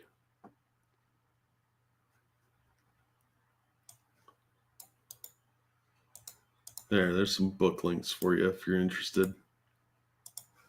I do enjoy shows where like you and Monk are just shooting the shit. Yeah, we have probably the most fun doing that, actually. Every now and then there's stuff that we really want to be focused on and talk about, so we try and keep the tangents to a minimum, especially if Monkey's super fired up about stuff. But there are most of the time when we're just talking about movies or something, that is where we have the most fun. And the audio, then we get to talk to you guys more too, because we can look at the chat. A lot of the times we're looking at news articles or something. Like when I'm reading one of these news articles, I can't see chat, so I can't interact with you guys. And it can be frustrating. But I come from chat, so you're my people. A lot of times we end up doing tangents anyway. Like we're trying to be all serious, and somebody will reference something totally off topic. We get stuck on that for 10 minutes. And a lot of times it's you guys get us off topic. And I find that to be hilarious because it's pretty easy to derail us. So for comic fans, you're going to probably have mixed feelings about this, but Batman is relaunching with issue 1 after the Hush storyline wraps up. And unfortunately, due to the delays, Batman issue 1 is supposed to ship before Batman issue 163, which wraps up the Hush storyline. So that's not going to confuse anyone. But we got rumors and gossip here from Bleeding Cool, thanks to Rich Johnston. September will see the launch of Batman #1 by Matt Fraction, Jorge Jimenez, and Tomu Mori. I've never pronounced that man's name right. Following on from the Joseph Loeb, Jim Lee, Scott Williams, and Alex Sinclair Hush 2 run, concluding with Batman 163, even though that's out at the end of October, when the new Batman volume will have its first 2 issues out. Will that cause problems? Maybe not as much as I thought, he says. I disagree. I think that's going to be confusing as shit and annoying. By the way, Batman 89 Echoes issue 6 came out this week. I didn't know that was coming out because I thought I bought it a year ago. And it turns out it just never came out. That's how far behind, how little they put in stock in the companies. They don't even care to get stuff out even remotely on time. It's months late or a year. Like the Neil Adams miniseries that they did with Batman. Granted, Neil Adams got sick, but they should have had the miniseries finished before they even went to press with issue 1. It's a miniseries. They said on, was it Punisher Soviet? I think it was Punisher Soviet. They said on for like 2 years before it was even released. It had been done. Garth Ennis had written it, and they paid for it. It was completed, and then they just never published it. Fine. It was at least finished, but publish it then. Instead of like, oh, we're going to publish issues 1 through 4, wait 6 months, put out issue 5, and then wait another year and put out issue 6. And they're pulling the same shit here. And this is their main flagship book, Batman. Are you kidding me? Anyway, it looks like this series is not going to follow up much on the Hush storyline. It's going to be kind of a new thing. So it's going to cause a little bit of continuity problems. By the way, they're also relaunching Captain America with issue 1, with Chip Zdarsky writing it. Since issue 1 of the last series by J. Michael Straczynski on Captain America, I'm real gun shy on it. Because that was basically Captain America lives in a poor area and he buys a house. Well, he buys a townhouse with a bunch of apartments in it and lets an illegal immigrant live there for free. And I was like, this is stupid. Anyway, the only stop to Hush seems to be the absence of the Bat family from Gotham, though not all of them. It looks like Red Hood #1 will reflect the events of Hush 2 more than new Batman #1. Biggest difference is probably the way Gotham City is portrayed. Here's where it pissed me off. A rich mix of different neighborhoods and areas of wealth inequality, the good areas, the bad areas, the parks, the city blocks, the underpasses, as distinct and separate personalities within the mass of Gotham. This is not new for Batman, but maybe there hasn't been quite as much of it. For those of you who don't know, if I remember correctly, there was that lady with the short red hair that's like, if you don't like my book or my politics, don't buy my book. That's Matt Fraction's wife.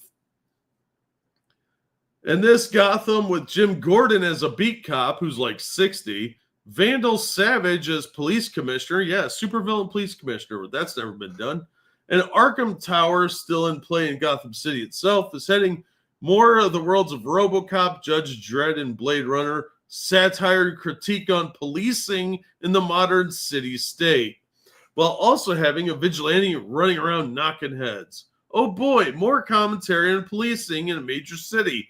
That's never been done before. So we have journalists being arrested, personal LexCorp body armor being sold like underwear of fashion accessories on shopping channels, suspicion about foreign dojos breeding ninjas on the streets, and more advertising screens than before. Times Square everywhere. and the police working with face-covered armored and vehicles, I think that's supposed to be, and weapons up private special forces to take down the villains of Gotham's and the heroes too. Okay, it makes sense they would have like a super powered section to bring down criminals. I get that. But do we really have to have this kind of, isn't this boring by now? Like they could be like in the background doing stuff like they did with that Metropolitan team they had over in Metropolis, the Metropolis forget what the name of it is. They had a special squad that hung out with Superman a lot that would basically be there to arrest the bad guy after Superman beat him. But this is going to be another the police are bad blanket statement bullshit. There's going to be zero nuance to any of this. Meanwhile, Alfred Pennyworth has returned from the dead in the form of an AI. You mean like in Batman and Robin, everybody's favorite interpretation where we had Alfred Headroom? And yes, we've seen that before. This one seems to follow Batman around. Hologram or hallucination? We will see. And who built it? Well, the solicit for Mr. Terrific Year 1, number 4 for August reads, Bruce Wayne arrives at his doorstep with an unexpected proposal. Like Bruce Wayne isn't a computer genius already? He has to go to Mr. Terrific? Fuck off. But what does the Batman number 1 preview show us? Well, here it is. Look, a 60-year-old beat cop. That dude would be behind a desk in an office somewhere. They're not gonna. He's a liability on the street. And look, anime exclamation points, because Jorge Jimenez really wants to draw anime art. He wants to be a manga artist. He doesn't want to do Western comics. He wants to do straight up manga art. So he's always got to incorporate, instead of actually making facial expressions, he has to rip off a style from another country. Although Batman looks pretty cool here. Look, I don't hate Jimenez's art. What I hate are these stupid things and action lines, because then you're looking at a different genre than Western comics. And I don't like manga. I don't like the style. It's nothing against manga. I just don't prefer that style of art. So I don't want to see it when I'm spending $5 for your 1/5 of an actual manga to see that style of art. You have friends? Yeah, I know. I'm surprised too. You mean someone can hang around you for hours on end without zoning out? Oh, they do a lot of that. Hey, Shio, what's up? But he's one day away from retirement. Dude, he should have retired. I mean, seriously, if he's a beat cop, they're not gonna put him on the beat. They're gonna put him behind the desk, especially with all his experience. Beat cop Jim Gordon with his new partner, who is no doubt a strong woman of color, who will be smarter than him, most likely. Well away from the city's center, non-digital advertising billboards, Arkham Tower, with other skyscrapers in the background, assigned to the Butterfly Vivarium and the Gotham Natural History Museum. That's called foreshadowing, folks. Oh, I never would have figured that out, Rich. Thanks. Batman looking down on high from a room where something escapes. This is Arkham Tower. Whoever it was that escaped was rather big. Clue, he's king of the crocodiles. Yeah, I never would have figured that out. You can see the crocodile toys, the imagery legit left, I think is supposed to be, in his room, along with a doctor and an iPad. And she's probably going to lecture Batman on his brutality. Look, there's Killer Croc right there, you assholes. Anyway, she's probably going to lecture Batman on how he's the cause of all this and it's cyclical, because these people are not original. Arkham Towers, so there's more than one of them, and Batman is working with her. King Croc, yeah, because they mutated him, seems to have been going through some changes according to the Arkham Tower files, getting more monstrous. They're stealing from the Reptilian storyline, probably, which was a Elseworlds book that Garth Ennis wrote, which, by the way, was pretty good. We mentioned the lack of the Bat family in the new Batman series, something that Chip Zdarsky took Batman to with Failsafe and Zen R, which were both fucking horrible storylines. But rather than forcing them away, it seems they've forced themselves away, leaving Bruce almost alone in Gotham. Maybe, just maybe, this means Batman's going to take the advice from others, listen to it, and do things differently. Or you can fuck off with that nonsense and make him a billionaire again. How about that? So this comes out the 3rd of September of 2025. We'll see. I mean, I'm not that impressed. I think Matt Fraction is incredibly overrated, and his writing is really inconsistent on quality. It's always consistently really left-leaning, but I don't know. I haven't been reading Mr. Fantastic. I thought that book looked like shit. So I'm sad they're rebooting yet again instead of just being consistent, but they don't want to follow continuity. So there you go. New Batman book, and it's going to be about policing and inequality, and oh my God, more of that.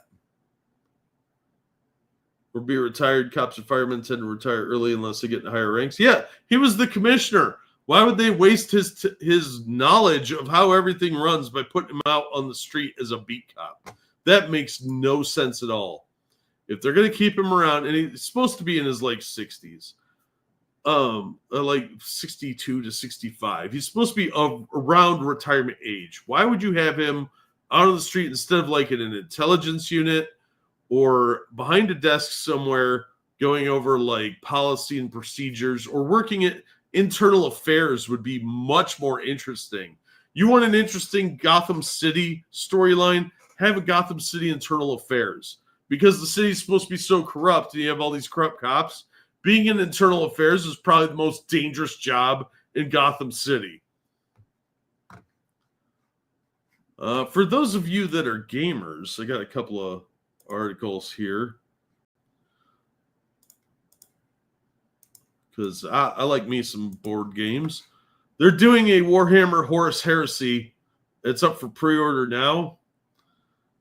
It's got a really long title. Warhammer, the Horus Heresy, Age of Darkness, Satyrine. Opens pre-orders on July 12th. Box set was originally announced back in May. It's part of the launch of the new edition of Warhammer, the Horus Heresy.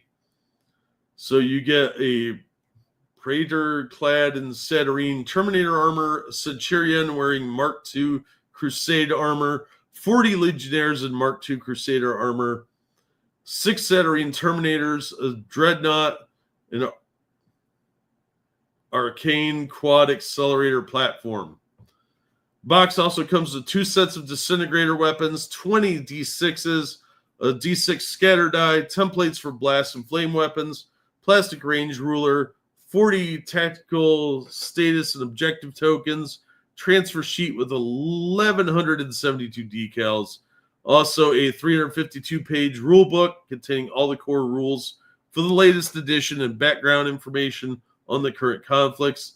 Additionally, the box set will come with a 48-page introductory rules and miniatures construction guide. Now, from what I can tell, it's going to be about $150. It might be a little more due to tariffs, but that's what the original price was. So there you go. Let's check out the image gallery. So there's all the figures. There's the platform. I can't paint this well, so if you can, you are awesome. The Dreadnought looks really cool, though. Has that kind of like retro look to it.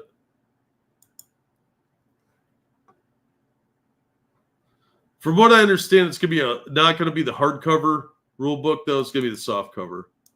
So if you want the hardcover, you got to pay this $75 or whatever.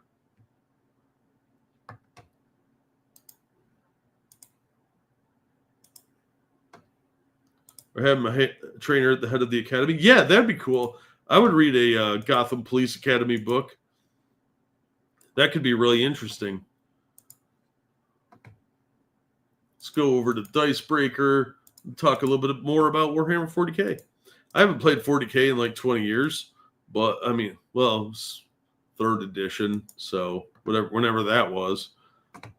I think I tried to play one other more recent edition, but I only played like once or twice. I didn't even buy the rule book. Warhammer 10th edition review, a smart, smooth rules refinement that lays a very solid foundation for the War Games Next Era. I grew up on 2nd edition Warhammer 40k and didn't have a problem with the fucking rules. I don't know how you could make it more smooth. This is stupid. They're dumbing it down. It's probably going to be Age of Sigmar. But here's this ugly chick's idea. It's truly arrived. The rules and launch box have been around for a couple of weeks, and the new starter sets are nearly here. I particularly recommend the Ultimate Starter. It's the best game-in-box product Games Workshop has made in years. I did pick up Kill Team starter set. Managed to find one. I got it really cheap, too, because the box is fucked up. But that's like a skirmish game, and that's why I wanted it, because I'd be able to play that. I don't really have the time to invest right now in big ones. I'll probably film that right after I film Hero Quest, because I bought a whole bunch of board games for the channel for Roll for Sanity. And, man, I got some great games. I've been buying them slowly over the last, 6 months to a year, and I've got a lot of really cool games coming up. So get ready for some cool stuff there. And I got a whole bunch of toys, too, that are going to be for the patrons only and channel members. We've already talked about the Leviathan launch box, but that's a collection of very lovely minis and a fancy big book version of the rules. Ultimately, it's those rules that are available in assorted formats, including free PDF and app versions, that are relevant to the question we're looking at today. Is the 10th edition any good? 10E isn't a radical departure from the previous edition. This is still Warhammer as we know it. You and your opponent take turns moving, shooting, charging, and fighting with your armies. Yeah, I would hope you don't do it all at once. That'd be weird. Rolling big handfuls of D6 in the process. That's what I'm mainly interested in, is rolling dice. GW's mantra for this edition is simplified but not simple, and that has manifested as a streamlining of many elements, making a much easier game to comprehend and a smooth playing experience. Who was having problems comprehending roll these dice? Take a look at the data sheet for your favorite unit. A few things immediately jump out. There's a brand new objective control stat, which is used in, you guessed it, determining who has control of a contested objective. And leadership is now presented as a number you have to roll over rather than under, bringing it in line with other stats. The other big change is that the stats for attacking, weapon skill, ballistic skill, and strength have been moved off the main stat line into the weapon profiles, much like Age of Sigmar, which means a lot of old school people are going to hate it. It may not seem like a huge deal outside of presentation, but it's a great illustration of how 10th edition cuts down on unnecessary complexity. Weapons profiles no longer have individual special rules by attaching the chance to hit to the weapon profile and introducing keywords with universal special rules. All the variations you could need from different weapons is combined into one system.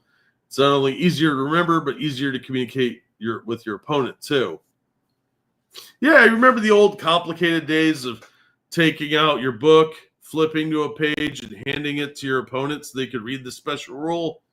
Yeah, because, fog of war, why do we need that? You're facing off against Tyranids and you've never fought them before. Why would you want to be surprised by their strange special abilities or rules? Yeah, let's just take all the uniqueness away from it and tell you to fuck off. Kill Team's great. The terrain is what makes the game. You can build shit pretty easily. My buddy that I mainly play war games with, or used to anyway, we haven't played in a couple years now. He has all the Necromunda stuff. We mostly just play board games now, but he has all the original Necromunda and all the re-released Necromunda. So there's terrain out the ass. You want to play in an Undercity, he can fill your kitchen table with literal skyscrapers of stuff. It's amazing. And he's got 40K terrain and all this other stuff too. So we're pretty set on that. But I wanted to be able to play something that we didn't have to sit there for 4 hours and play, whereas Kill Team looks a lot more fast-paced. And we really liked playing Necromunda and Mordheim and games like that. I mean, Blood Bowl was getting to be kind of long after a while for us. Reading them is hard, Mr. J. Yeah, I know. It's amazing. Yeah, I mean, they make some really cool like 3D printed stuff now that you can either print yourself or buy from a store that has that cool industrial look to it. So you could get tons of that stuff uber cheap now. It used to be really expensive because you'd have to order resin or plastic ones, and they'd be like $50 a pop for the like 2 pieces of terrain. And now you could 3D print that entire set for like $40. It's pretty nice. 3D printers have changed the game for miniatures. It made me want to get back into minis gaming because you can really, really print out entire armies for dirt cheap. They have generic ones that look similar to 40K. So if you're just playing a filthy casual game instead of a tournament game, you don't need to invest a bunch of money. Just buy a $200 3D printer and a bunch of the either resin or the reels and print off your own shit. It'll save you hundreds and hundreds of dollars. We used to do model representation too. So like we'd be playing 40K and it'd be like, what are these guys? Oh, those are swooping hawks. Okay. So instead of actual swooping hawk minis, these Lego figures are swooping hawks. Or these fantasy high elves are swooping hawks. We just put a little piece of paper down, said swooping hawks right next to the squad. Saved a lot of time and money, and we still got to have fun. And you could play with minis you couldn't afford. In a departure from 9th edition, virtually every unit, even the most bread and butter line troops, has at least one special rule, but rarely more than 2 or 3. This may seem counter to all the streamlining I've been gushing about so far, but it's important to bear in mind that complexity isn't inherently bad, only unnecessary complexity. Complexity can add to the game. It's a detraction from games like Starfleet Battles, where the entire thing requires a math degree. If you like math, Starfleet Battles is the greatest game in the universe. But if you don't like math, it bogs down the game quite a bit. Simplified people like myself prefer like Federation Commander, where it's the streamlined version. But you never had to do that much math in 40K. There were a lot of special rules. That was about it. You had to look up. And memorizing stuff has never been my forte, but you always had the books around or somebody to correct you, and it's no big deal. You just play with your friends and have fun. Shit, for a long time, we were playing on my buddy's kitchen floor because we couldn't find a table big enough. And every now and then, a cat would walk through. There's still a need for depth and uniqueness. Yeah, otherwise you end up with Age of Sigmar. The special rules on each unit not only give each one a different role in your army, but also help convey that role. Those line troops will almost certainly have a rule that makes them stronger when taking or holding objectives, which makes it obvious what they're used for and why you would take them in your forces to something with more pizzazz. Who the fuck uses the word pizzazz? It helps that all these unique rules are right there on the data sheets. One of the issues 90 suffered from was overly complex army rules. A given unit... the most complex rule I ever see people have problems with is army construction, where you can only have certain percentage of HQ units, or you can only have so many support units. That always throws people off, or people forget about it, unless they're diehard players. And we were always very forgiving about that crap, especially if you really wanted to field that extra guy because you just got the model and you don't have enough for your regular troops. Yeah, whatever. Just do it. Then again, I don't care if I win or not most of the time. A given unit might not have had any special rules on the data sheet, but there would be several pages of rules for the army, plus potentially dozens of stratagems, psychic powers, relics, warlord abilities, and so on. Oh my God, you would have to print a piece of paper out. A quick look at my Codex Space Marines reveals over 20 pages of army rules. Yeah, that's what made them complex and versatile. You could pick extra war gear and give your captain a vortex grenade so that the avatar of Cain would not be a problem for your army. Believe me, I lost more than one avatar that way. Well, we don't yet have any 5th or 10th edition codexes to make direct comparison. The army rules in each index Takes up 5 sides of the index cards, which roughly translates to just 2 pages in a book. So it looks like they're going the way of Age of Sigmar. Hopefully they learned from Sigmar, but I don't have a lot of faith, especially if this dumb bitch thinks that this is a massive improvement. I'm not that excited. 3D printers are nice. Another few years, and hopefully they'll be even better. Yeah, they're getting better all the time. I'm really excited about them. I really want to get a nice quality one. I've got one that was given to me as a gift from one of the viewers, actually, paid for it. And it cost like $125, but it was fucking great. And I got better with it, but then it ended up in storage because of all the stuff going on with, like, I didn't have time to use it when mom and dad got really sick. So I'm really excited to get it back out and work with it some more, because I thought it was the coolest thing ever.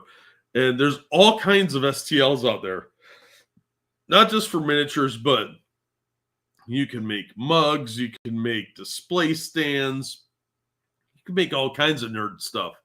It's really, really cool. And there's so much potential there. If you want terrain for a war game, oh my God, it is so good for that. You can find all kinds of terrain, free STLs all over the internet for that stuff. And if you want to make a Freedom Toaster, that's out there somewhere too. Hey, Kyle. I've been getting into D&D instead of buying figurines to play with. I just use a quarter-size wooden chips and draw a symbol for the enemy or character. Oh, yeah. Yeah, back when I was first starting out, miniatures were really expensive because they were all metal. We didn't have, there were 1 or 2 plastic minis out there, but not many. But we ended up using like war game chits, which are just little cardboard squares. And that's how we played on war maps all the time. Like the FASA Star Trek game, the role-playing game had a map set, and it used, like, your character would just be this little 1 by 1 inch square on this big map. You move them around the Starship Enterprise that way. It was a lot of fun.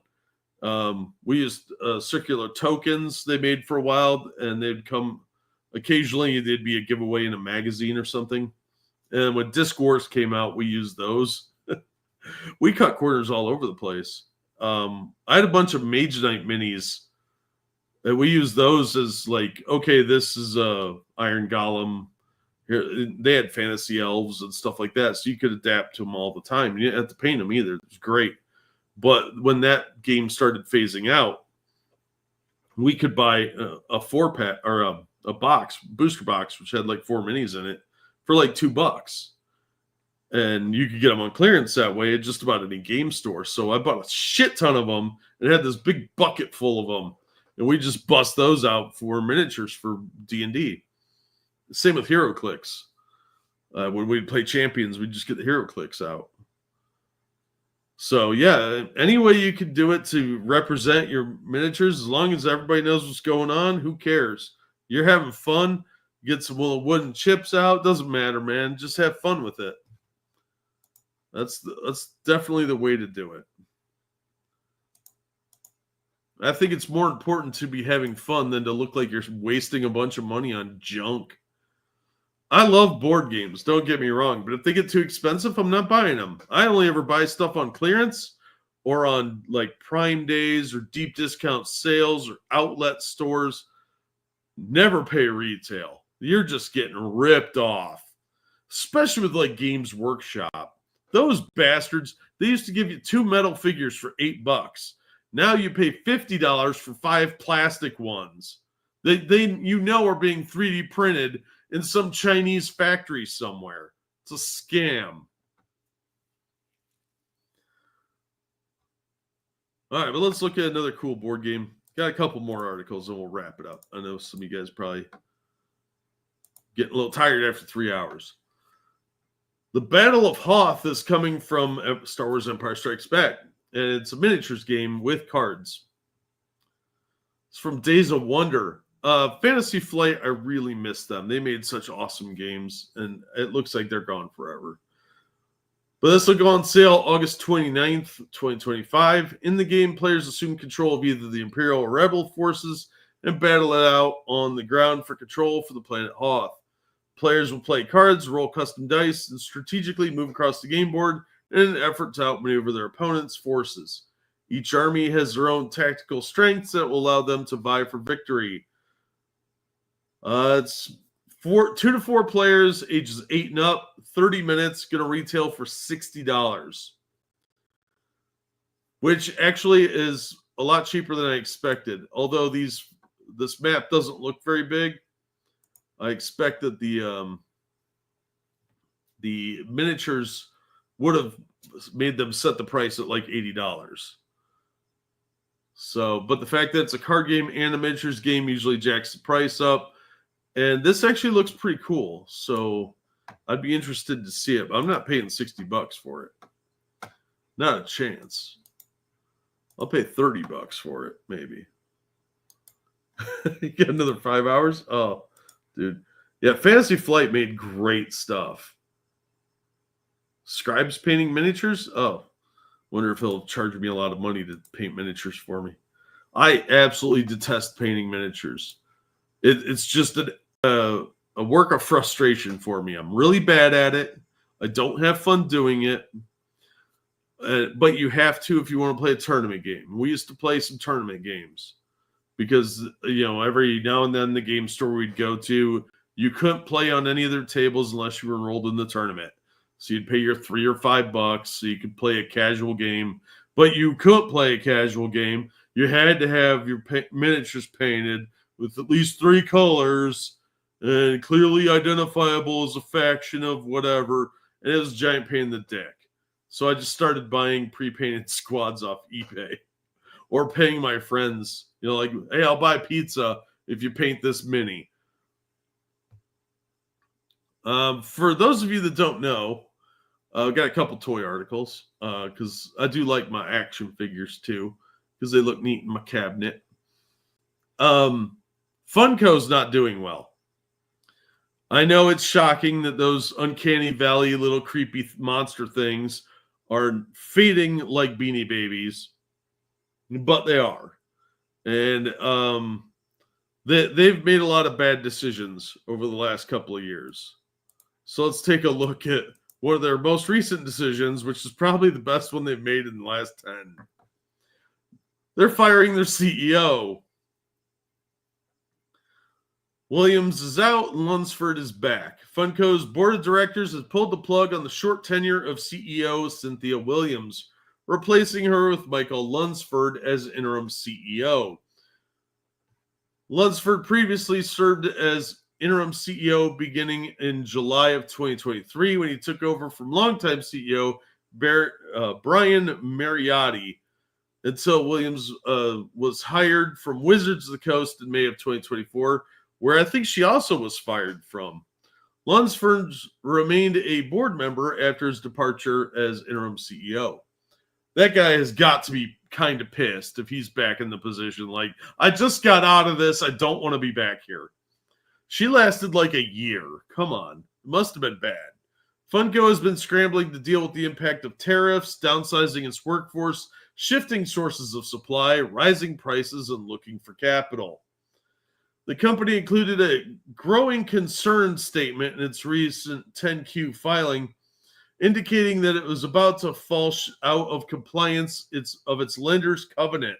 That's not good. Funko lost $27.6 million in quarter one behind a 16.7% decline in U.S. sales.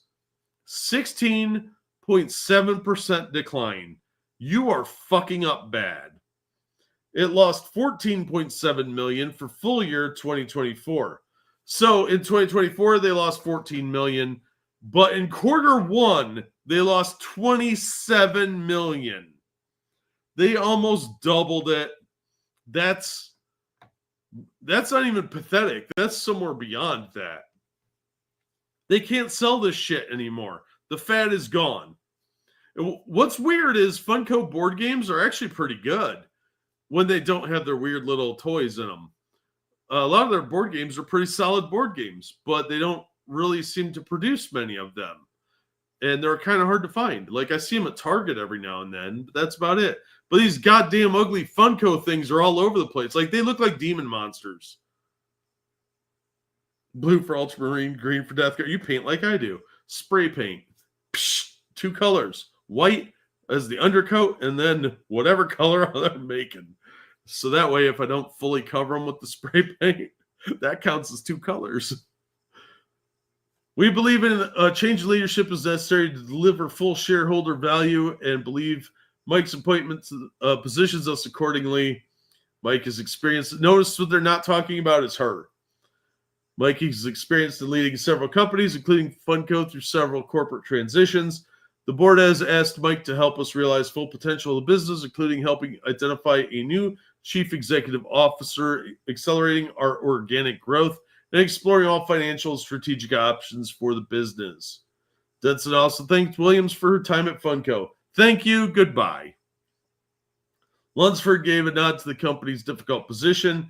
The recent changes to the global business environment has constrained our growth initiatives, and we intend to first address those challenges, but always with an eye toward the long-term growth of the business.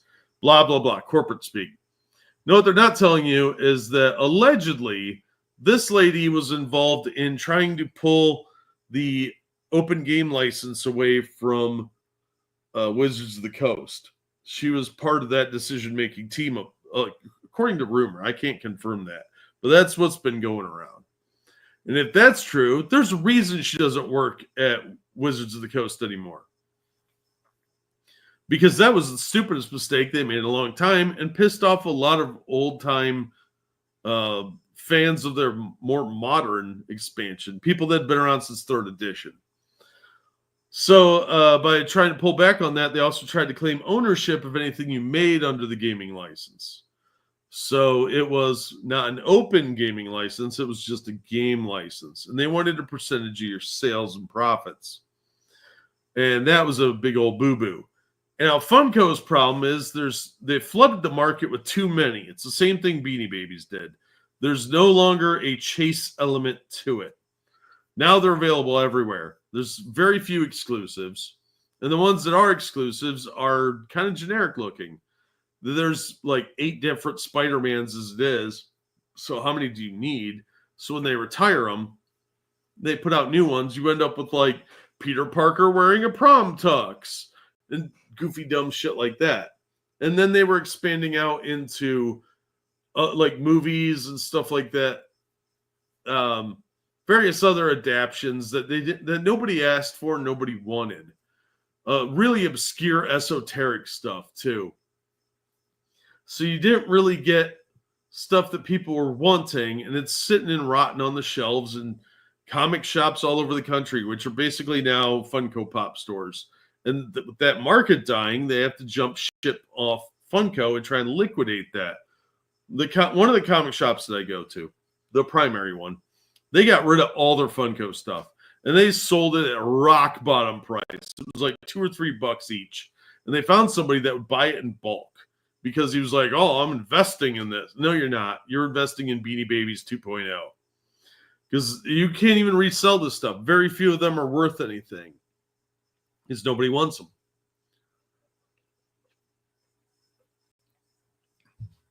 For those of you that understand what we were talking about earlier, when I said tourists, Funko Pop are the sign of a tourist for the most part.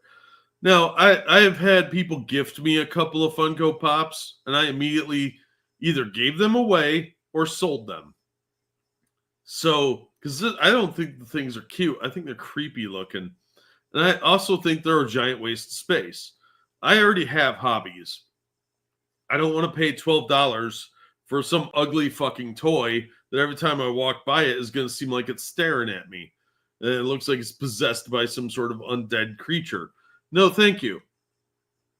But a lot of people, especially the tourist class, really love Funko. So they have a ton of these things. But more and more, you're seeing people get away from them because they're so expensive.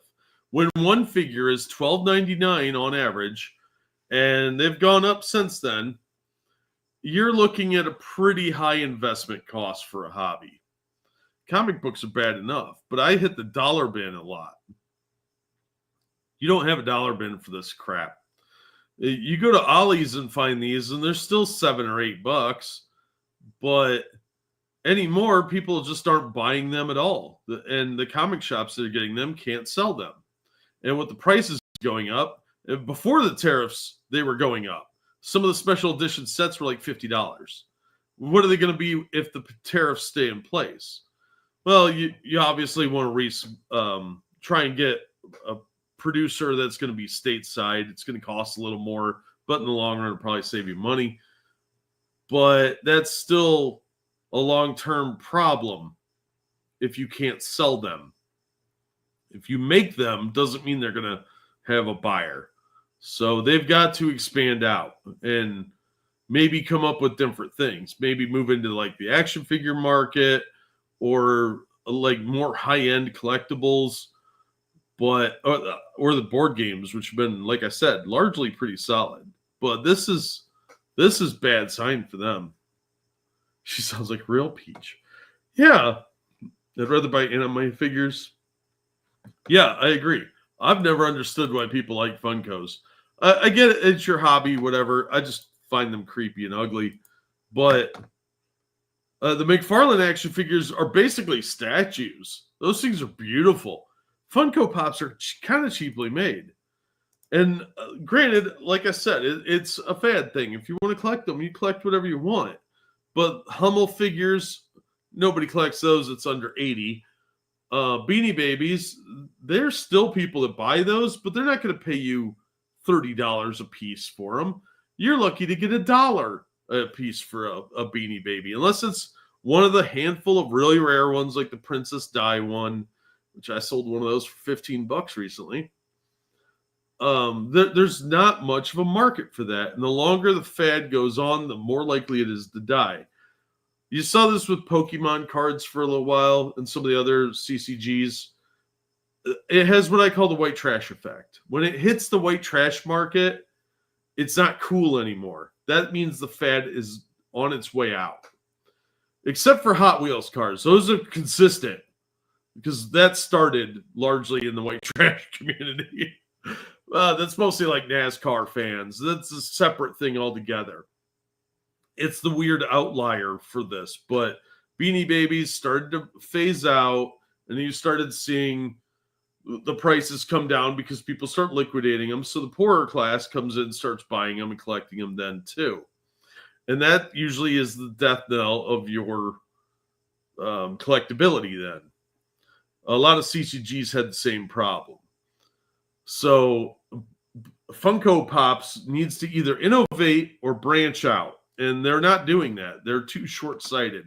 They're stuck with focusing on that one creepy look, and it's going to die on them. It's going to be remembered like Cabbage Patch Kids in 30 years. And now we're going to close on this last topic with 2 articles. I'm super excited about this. It's nostalgia bait. I understand that.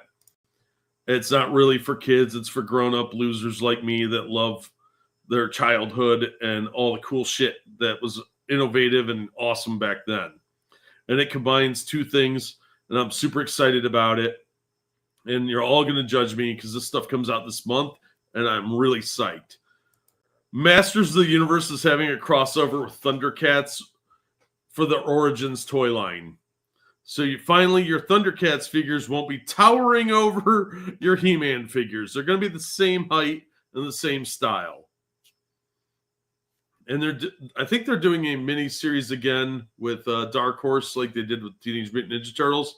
And if you didn't get the Teenage Mutant Ninja Turtle toys, they were freaking cool. You can still find them in the stores. Because they made Masters of the Universe sized Teenage Mutant Ninja Turtles.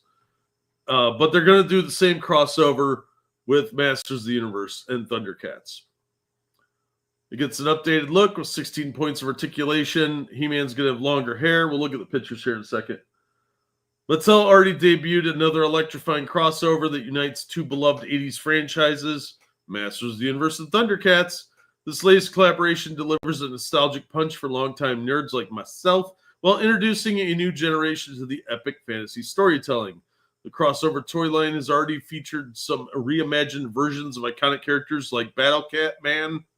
Yeah, Battle Cat's going to be an actual figure, not just a steed. Of course, the classics are also returning to take on the combined evil of Skeletor and Mum-Ra. Each figure will showcase intricate sculpting, origins, articulation. The Origins line is really nice quality, but it's clearly aimed at adults. Although I recommend getting them for kids because they're really nice toys. Detailed accessories staying true to both Masters of the Universe and Thundercats. Mattel has finally unveiled He-Man, which comes in at 5.5 inches tall, 16 points of articulation, and an updated look. The Savior of Eternity will now have longer hair, removable cat armor, and a new sword that combines the Power Sword and the Sword of Omens.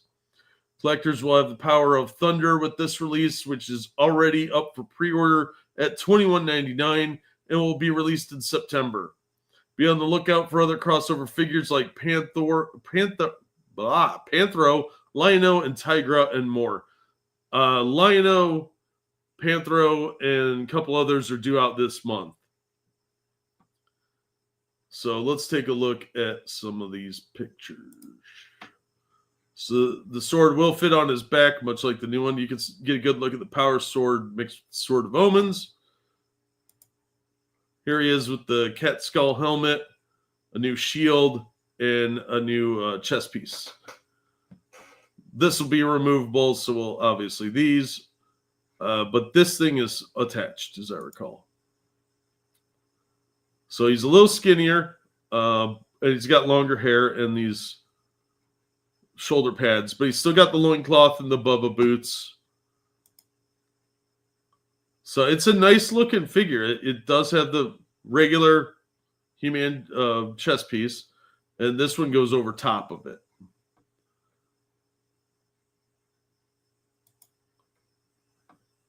So I'm actually excited to see these.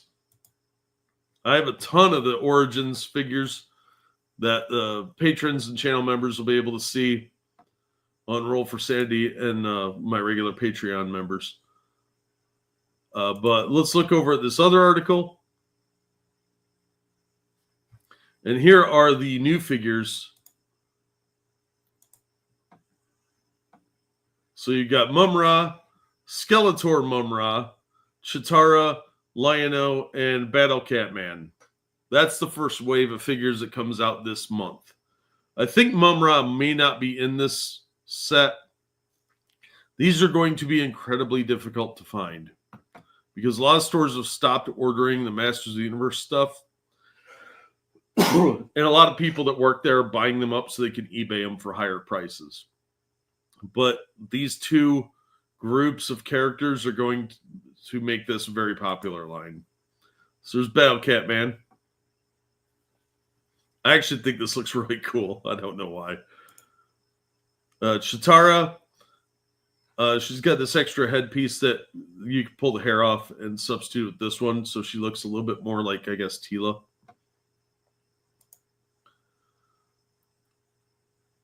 There's Lion-O. And the Mum-Ra Skeletor. Oh, maybe it's not two separate figures, and you could just switch the heads out. Okay, that's different. I have heard that they're doing a separate Mum-Ra figure, though. So that may have been erroneous information, or it got changed, or it's an upcoming figure. I don't know.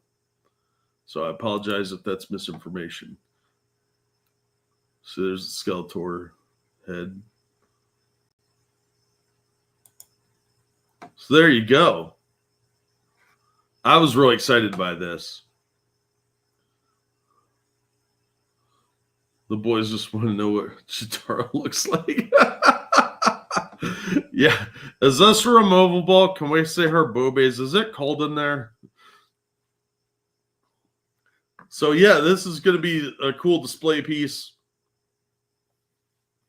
I kind of hope, because a couple years back they did a Thundercats Lions or Cat's Lair playset, but it was like $750. What I'm really hoping is that they're going to release a Cat's Lair playset, because they already did the Castle Grayskull and Snake Mountain, and Fright Zone is due out soon. The pre-orders on that just got sold out. I missed it because I didn't have enough money to order it. And when I finally came up with the money to pre-order it, it was sold out. But the Mattel Collectors Club let you pre-order it. It was like $90. And it is really fucking nice. They replaced the little hand puppet thing you could do with the original one with an actual figure. Hold on, I'm going to pull it up.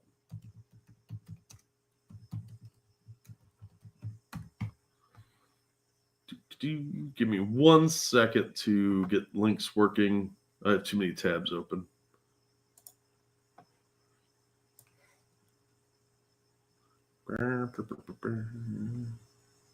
We're doing it live.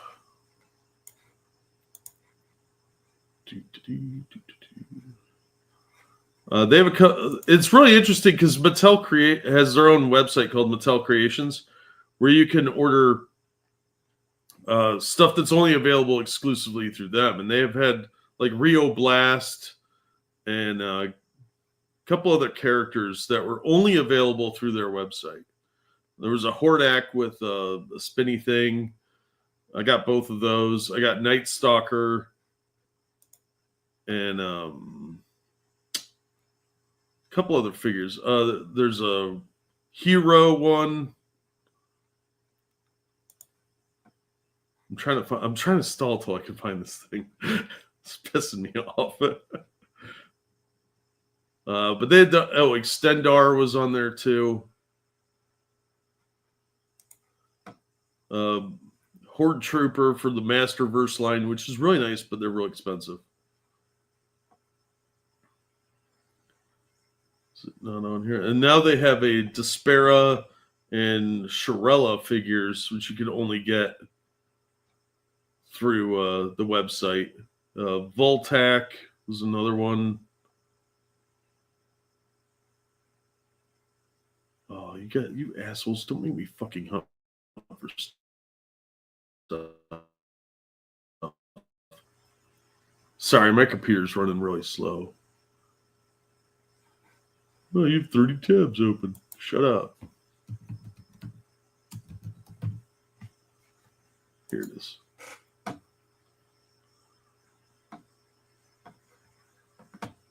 Okay. So those of you that grew up with Masters of the Universe probably be a little more intrigued by this than the average person, but I was super excited to see this because I never had this one as a kid. I'd kind of aged out by then, but I bought a used one a long time ago. So they actually made here's the box set. Give me the big fucking pictures, you assholes. They actually made the lizard figure for it. Instead of just a little hand puppet, it's an actual toy. You can see this here is where you could put a prisoner, and this would shut. Well, the new version, this actually rotates to the back as well. And there's a foot trap here. And then there's like the portal here, which is where the little monster would come out. And they got a little thing there. And there's this tree that used to be able to grab people. I think they've kind of taken that away. And then on this one over here is just a side shot of this portal here from the inside. So it's got a weapons rack with some new weapons on it. And then it's got a little footbridge there. There's a closer shot of the foot trap. But now on the back, here's the back end of that. You can swivel it around. And then there's also a throne behind the tree now. So Hordak has his own throne.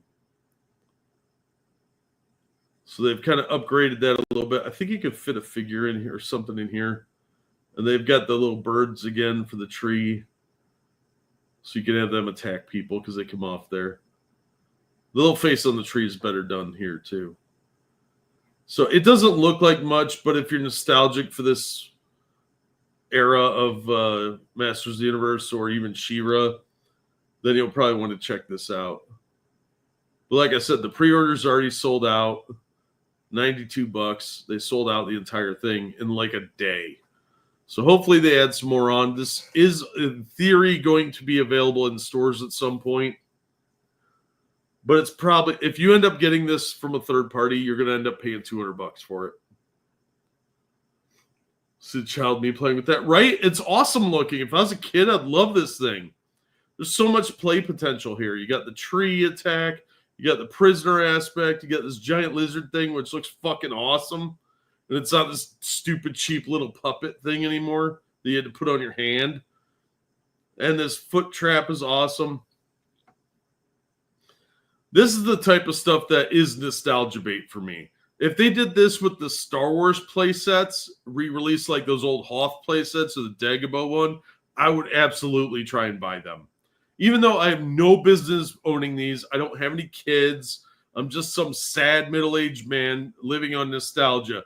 But it would be that type of thing that I would be like, that is fucking cool. And it would be set up for like a month. I'd dick around with it every time I walked by, play with toys, and then it would go in a box somewhere. Or I'd give it to one of my friends who has kids. So, yeah, that's really all I had today. 3 hours and 45 minutes. It's more than twice what I expected. So, thank you guys for coming out. Thank you so much for all the generous donations. You guys are awesome.